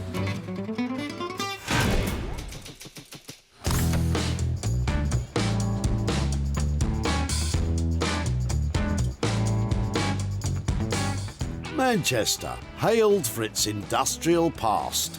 It is now becoming a thriving hub for furniture designers and digital artists, as well as many others from the creative industries. One such gentleman is Mark, who's waiting patiently for Sarah's challenge. I'm looking forward to Sarah coming down to my studio. Hopefully it's something metallic that I can work with, but I'm prepared to work with whatever she gives me. Glad to hear you say that, Mark. Well, I picked up some random stuff at the recycling centre in the past, but this lot, well, this has to take the biscuit. I brought it to Mark, and I'm hoping he's going to recycle this into a robot with attitude. Mark? Hi. Hello, Sarah. How are you? Yeah, I'm really well. How are you doing? I'm very well, thank you. What have you brought me this time? Well, I saw these, and obviously I immediately thought of you. That's nice. It is nice, Like isn't that. it? That's like a laser gun. It is. Actually, it was these little bad boys that made me think. I just thought, you know, like little spacemen, like helmets. So I thought, definitely. if anybody can do anything with them, it's going to be you. What do you reckon? Look. Yeah, I reckon I can build with those. And I'm looking on the back. It's got a video input on the back. Right, OK, that's a good thing then. It's a good thing. That one hasn't. OK. So I don't know what I'd do with that one. I could make something with it, Right. but this is my preference. OK, well, let's pop that one down there. When I saw them, I thought they had a bit of attitude. I was kind of thinking maybe some, like, punk styling or something like that. But I bought you these other bits in case they're useful. Put them in the bin, add them to the stash if not. But there's definitely something about these little bits that they looked quite cool in the yeah. Like that? Yeah, I think something like that might work, mightn't it? I like that. It's totally up to you because I know you are the robot master. Robot master he may be, Sarah, but what happens when the robots take over and Mark becomes their slave? Right, no more coffee for me today. Any little surprises, or shall I wait till I come back? I think you should wait. I think there's something else I might be able to do with it OK. to make it a bit more interesting, but leave it with me. Hit me with a ballpark budget then. What kind of price are we looking at to make that an all singing, all dancing new robot? Well, he's going to end up being sort of that kind of size, OK. isn't he? So he's going to be quite a big fella. About 150 quid. OK. Something like that, 160 quid. Yeah, I'd say that budget's absolutely fine. I love the 80s, so as much 80s singing and dancing in that would be fantastic. Thank you so much. No problem. Bye-bye. OK, bye now. Well, Mark's channeling the 1980s. I've always loved a bit of Dire Straits, maybe a bit of Money for Nothing. I can see that robot. It's going to be right on track. It's going to be an interesting one. It's working with plastic, which isn't the perfect thing that I like to work with, but I've got some nice ideas for it in my head, so fingers crossed it should go well. I have complete faith in you, sir. Mark has a budget of £150 to create an 80s-themed robot from this tray of bits and bobs. Am I excited about this one? Affirmative.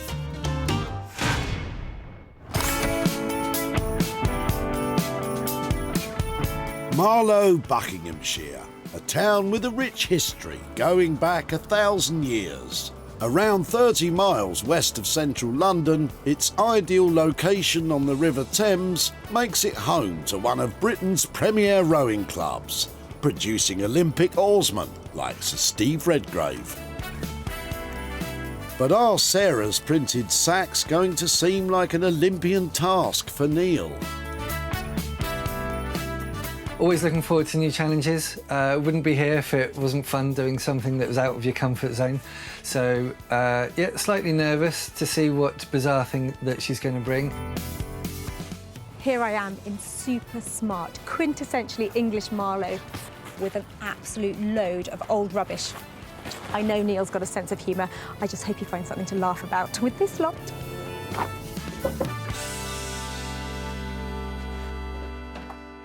Hi, Sarah, how are you? I'm really well. How are you Excellent. doing? I'm very nervous. Are you? Yes. Why? I don't know Is what it- you've got in your hands. I'm hiding it. It's that bad. Oh, no. So, what are you hiding behind your back, Sarah? What do we have? Hi.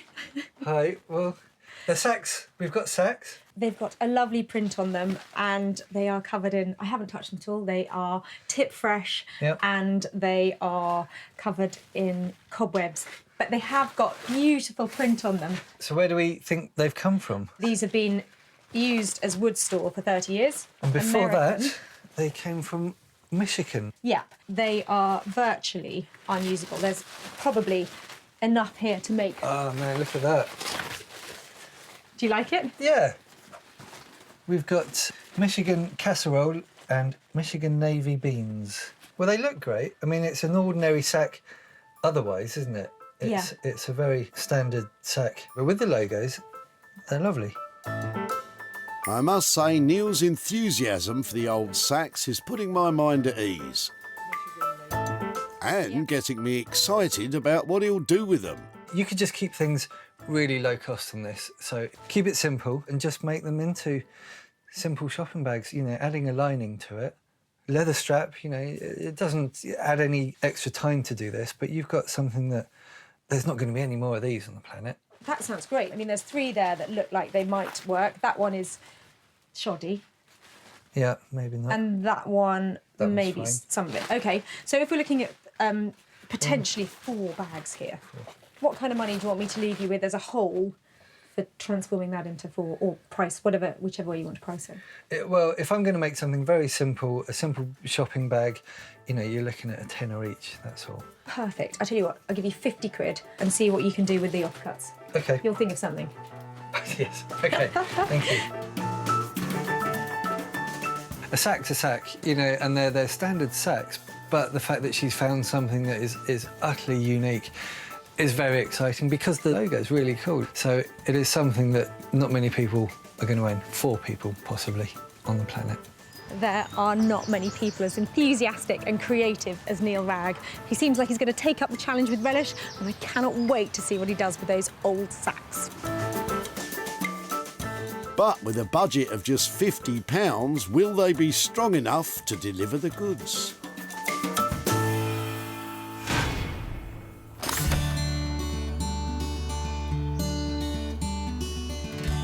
In beautiful Sussex, Sarah is about to begin her own challenge.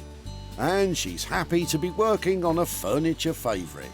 Always lovely when Urkel shows up at the recycling centre.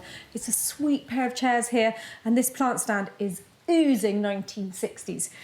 I want to make these really sing. I thought loads of colour on them, and perhaps turning this plant stand into something slightly more useful as well as being beautiful. First things first, they need a really good clean-up.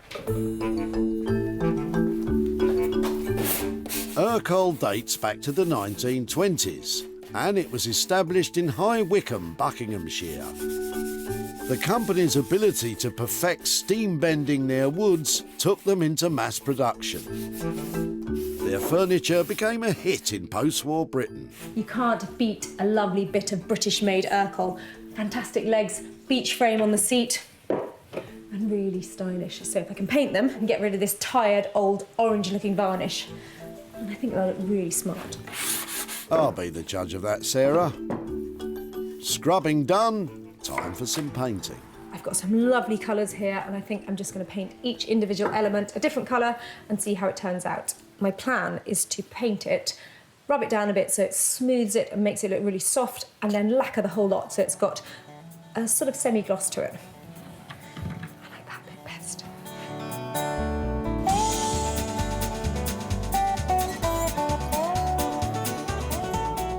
To get the best result when painting Urkel, treat it very gently for around 30 days after completion.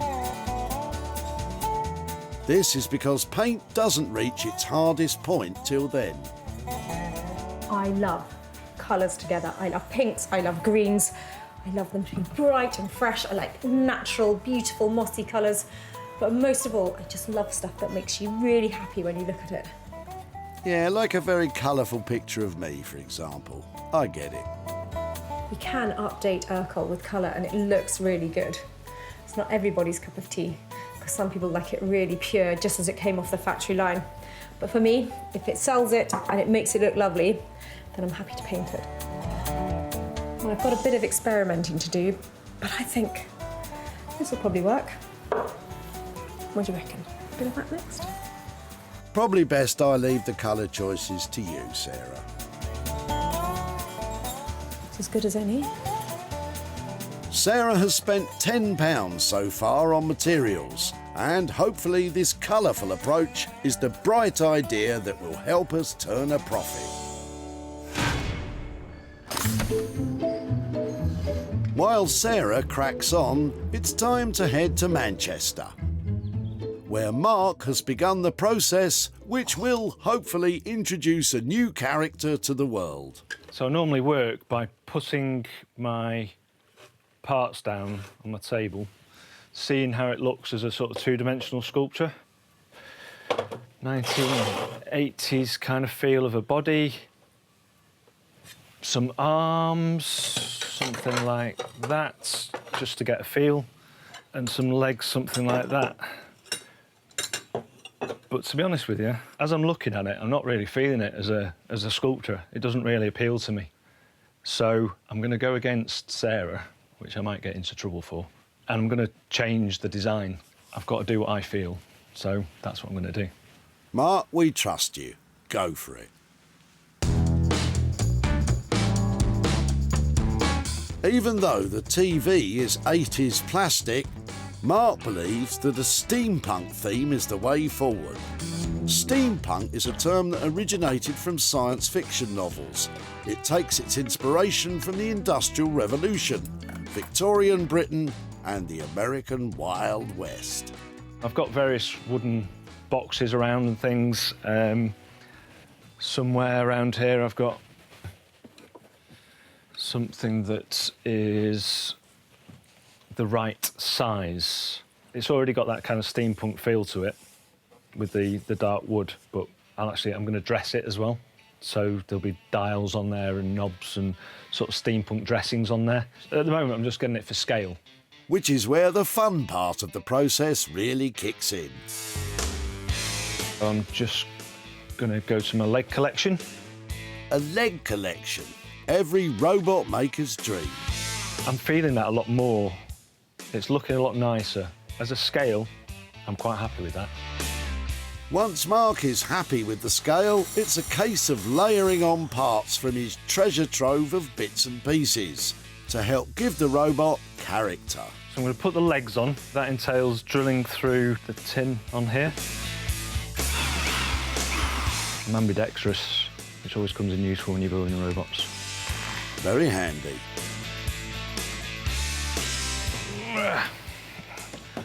Looks like we've got ourselves half a robot. So I'm going to have a look in my arm collection and see if I can find something else. Arm collection, also very handy. Maybe they're the kind of steampunk feel to them.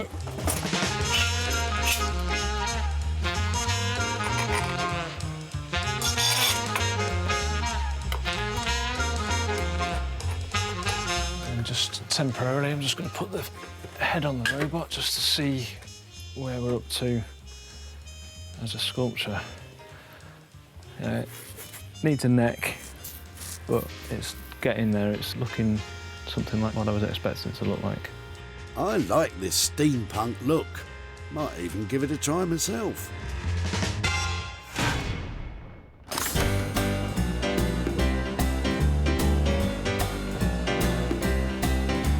Over in Marlow, Buckinghamshire, Neil Ragg is about to begin the task of producing bags for life from old sacks that had no future at all. It's a lovely looking logo, although they are obviously old, which adds to their charm.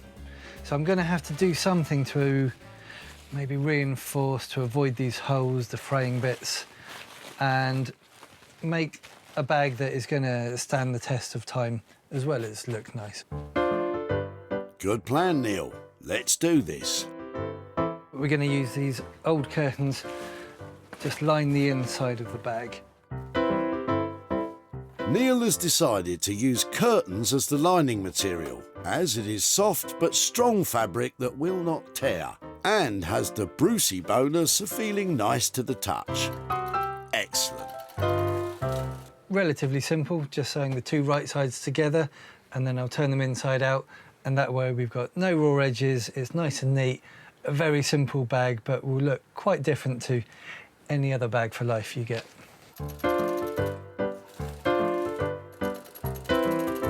Right, I think this is ready for another iron. Well, the combination of the old grotty sacks and the pretty curtains is going to look pretty good, I think. I'm going to have to take your word for that, Neil. Right, so we've got the sack, we've got the lining now. We're going to stitch it inside out to make the bag and then just attach some handles. Neil is wonderfully reassuring. But will these frayed old bags play their part in becoming easy on the eye and strong enough to make Sarah a profit?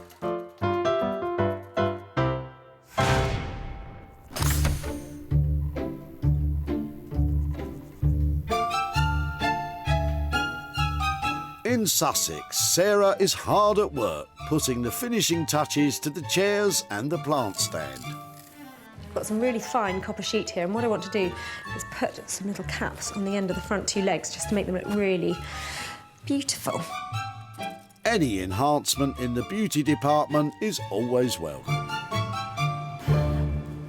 When Sarah found this trio, they each possessed a one-way ticket to Dumpsville. But not anymore.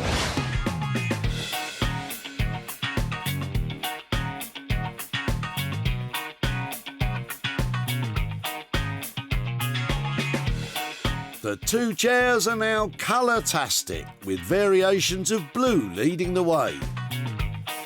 Copper sheets round off the spectacle, as well as linking it with the contrasting copper spray covering the plant stand. Good job, Sarah. I reckon these blues are working really well together. I'm a big blue fan, and I think getting rid of those softer, babyish colours has really sharpened these up. Now we've got a plant stand and a pair of chairs. I think they can either be sold all together or perhaps just the pair of chairs separately. But time now to get these out there. See who wants them.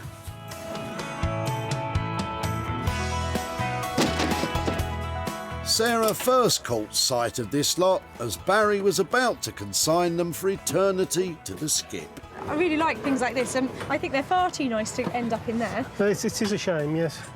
A shame indeed, until of course our Sarah saw their potential, and with a colourful flick of the wrist, it didn't take long for Sarah to tempt some buyers from her varied client base. The two chairs sold to the Pack House, a vintage and antique store in Surrey. And the plant stand was bought by River from 6th Link, a vintage and retro retailer in Shropshire. I think I've got a client in mind for this one. A friend who I used to go to school with, she's just opened up a florist in Ireland. I think this piece is going straight to her. Now Sarah is en route to Barry's to hand over some cash.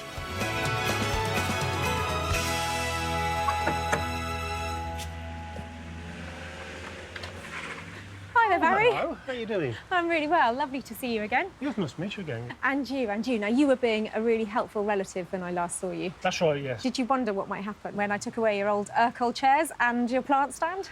I'm still actually wondering what's going to happen to them. Well, I thought they were lovely. They were really stylish, and they were something that I worked on. So I've got some pictures here to show you what I've done with them. Are you ready for this? Yes. Your chairs and your plant stand now look like that. Wow, that's really stunning. Basically, I've given them a fresh, new look, some copper tips to their legs, and I've planted up the plant stand so it looks decorative. What do you think to that? Brilliant. Yeah, I mean, that's actually more than I anticipated. I have managed to sell them, and I've got 115 quid for you. Well, thank you very much. That's actually... I'm stunned. Thank you. What might you do with £115 that you weren't expecting? We've got a holiday coming up, so I'd probably go towards that. Well, that's fantastic. I loved working on your chairs. I hope you have a great time on holiday. Really good to catch up. Yeah, thank you very much. My pleasure. Thank you. Bye-bye. Thank you. Bye. Sarah spent £10 working her magic on the chairs and plant stand. They were all sold for £125, with the £115 profit going towards a holiday for Barry. In Manchester, Mark is giving his robot a once-over before Sarah arrives. Although it's not exactly what we discussed, I hope she still likes it. He's quite a beast, but he's quite handsome. So, yeah, hope she likes it. Well, I'm back in Manchester to find what kind of magic Mark has been able to work on my skip bits. I'm hoping to meet a lovely new robot. When Sarah picked up this little basket of rubbish, she hoped that Mark could turn it into something unique.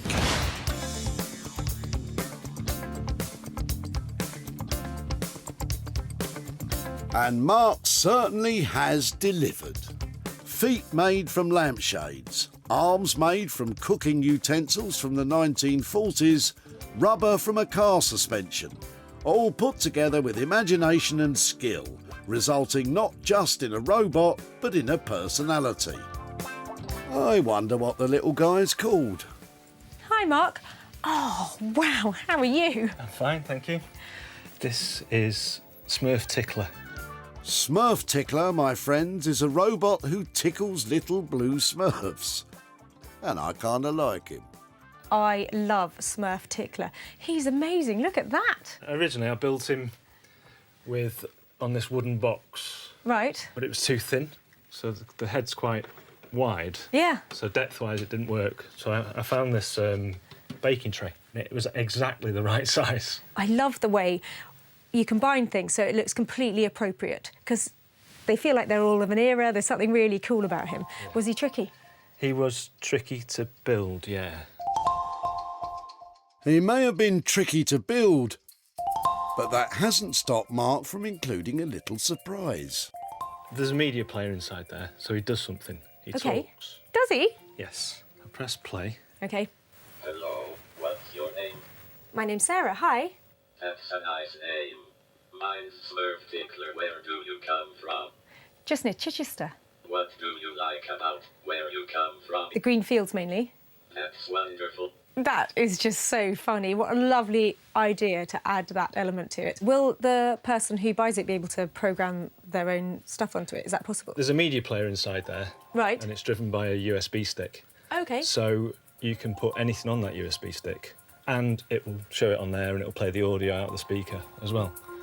I have to hand it to Mark. Not only has he delivered a unique robot, but by adding the opportunity for an owner to project photos, videos and messages on his little face, he has made it contemporary and, in turn, much more attractive to potential buyers. That's wonderful. I completely agree. It is wonderful. He looks fantastic, and to have all that functionality is amazing. I left 150 quid, I think we chatted about. How's that worked out? Yeah, I'm happy with that. Thank you so much for taking on the small screen, because what you've created is truly one-off. I'm with you, Sarah. Wonderfully original. All right, I'll stop now. Well, Mark has done a fantastic job. I love Smurf Tickler. I wonder who's going to buy him. At Walsall Recycling Centre, the little tray of TVs and junk belonged to Jenny, who found Sarah's approach quite unexpected. I'm absolutely gobsmacked she wanted it, but if she can use it, then fine. I couldn't think what she might do with it, but there you go. Neither could I, Jenny. But then Mark added his imagination and this fabulous bot was born. Sarah made the robot available online, and it wasn't long before he was bought by a private collector. They grow up so fast. And now it's left to Sarah to visit Jenny in Burntwood, Staffordshire, to let her know what happened to her little tray of TVs and junk. Hello there. Nice to see you again. You're all right. I'm very well. How are you? Not so bad, thanks. Chilly? Just a little. So did you wonder what I might do with your old TVs? Well, yeah, I thought, what on earth is she going to do with those? I took it to a guy in Manchester and I've got some pictures to show you what he did Go with on, it. what's he done with them? I hope you've got a sense of humour. Oh, yeah. OK, your TV now looks like this. I love it. Oh, yeah. Do you recognise it? Yeah, I love it. So your TV has been completely remade into a talking robot. What do you think to that? I think when the grandchildren see that, they're going to laugh their heads off. Well, I took some pictures of him and shared him over social media to see if anybody else fancied the look of him. Wonderful. And he's made you a little bit of profit. Oh, he wonderful. Has turned the old TV into a £50 profit. Oh, thank you very much. That is welcome. Oh, well. What am I going to do with that, I wonder?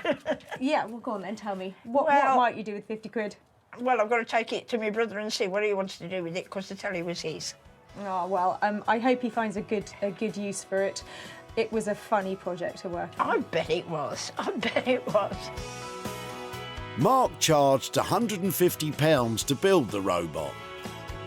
Sarah sold him for £200, with the £50 profit going to Jenny.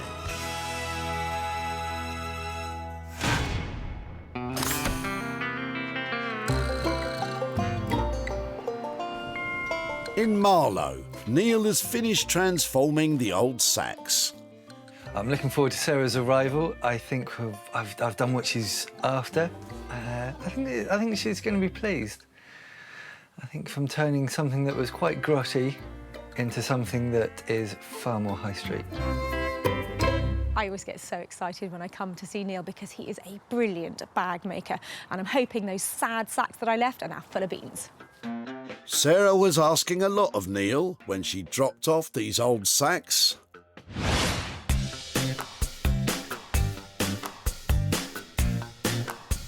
I have to admit, this is impressive.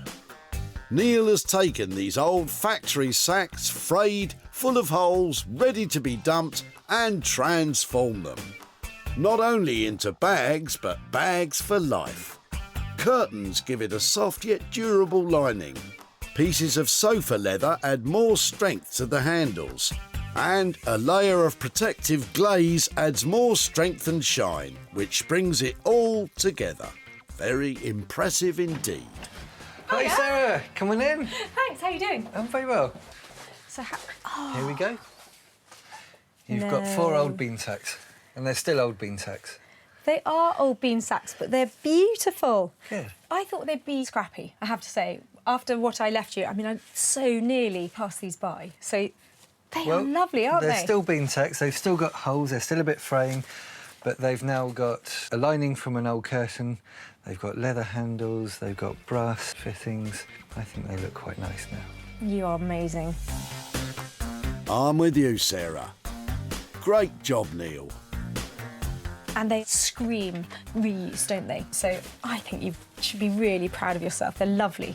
Well, it does show what you can reuse. You said it, Neil. Not only that, he managed to stick to the £50 budget. It was straightforward. Sewing-wise, it was just a couple of lines of sewing here and there, and you've got 4 shopping bags. I think they're brilliant. Love the colour choices. I think you've done really well there. For a 40-year-old sack, not bad. Brilliant. Thanks. I shall take those away. Go shopping. Absolutely love shopping. Go and get your turnips. Well, look what he's done. He's literally snatched style from the jaws of a skip. What great work.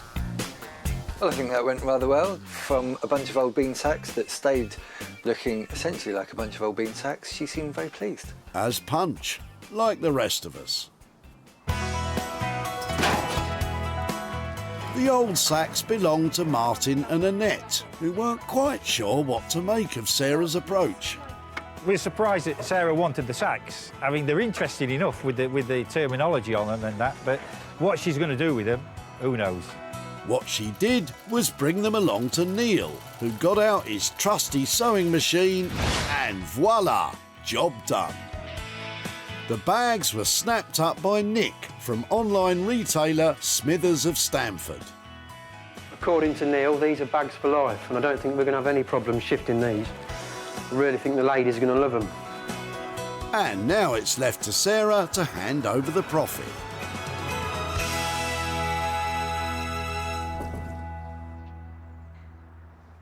Hi there. Hello. Hi, Annette. How are you doing? Great, thank you. And I was hoping to catch up with you and Martin, but Martin's away at the moment, isn't he? He's away at sea, off Aberdeen. What did you think when some strange woman came up and said, I want to take away those woodworm-filled dirty sacks? Well, I thought you were absolutely crazy. I've got some pictures to show you here. Do they look familiar there? Oh, they do, yes. Yeah. So I think in the end we managed to salvage 4 of the ones that were full of wood. Yeah. And here are your sacks now. Oh, wow. They are remodelled as shopping bags. Ah, that's a very good idea. So that's what he did with them. What do you reckon to that? I think that's fantastic. We had no idea what on earth you would do with them, but that looks, at least that was something that was going straight in the tip and is now useful. It is really useful, and I'm surprised to say, actually, I've got some money to hand over to you as well. Oh, I'm surprised as well. I'm very surprised. Look what I've got for you. I have got... Wow. I've got £70 here for you, for your old bags. Whoa, that's brilliant. Thank you very much. What might you do with £70? Well, I'll put it towards, I'm going to have my kitchen refurbished, so it will go towards that. Fantastic. Well, who'd have thought it? It was really good to catch up. I hope Martin approves of what we did with them. I'm sure he will. I'm sure he Brilliant. will. Lovely to see you again. Right, thank you Thank you so very much. Bye-bye. Okay, bye. Well, I absolutely love that because that was a genuine surprise for Annette. She had no idea that those old sacks, they were actually money bags.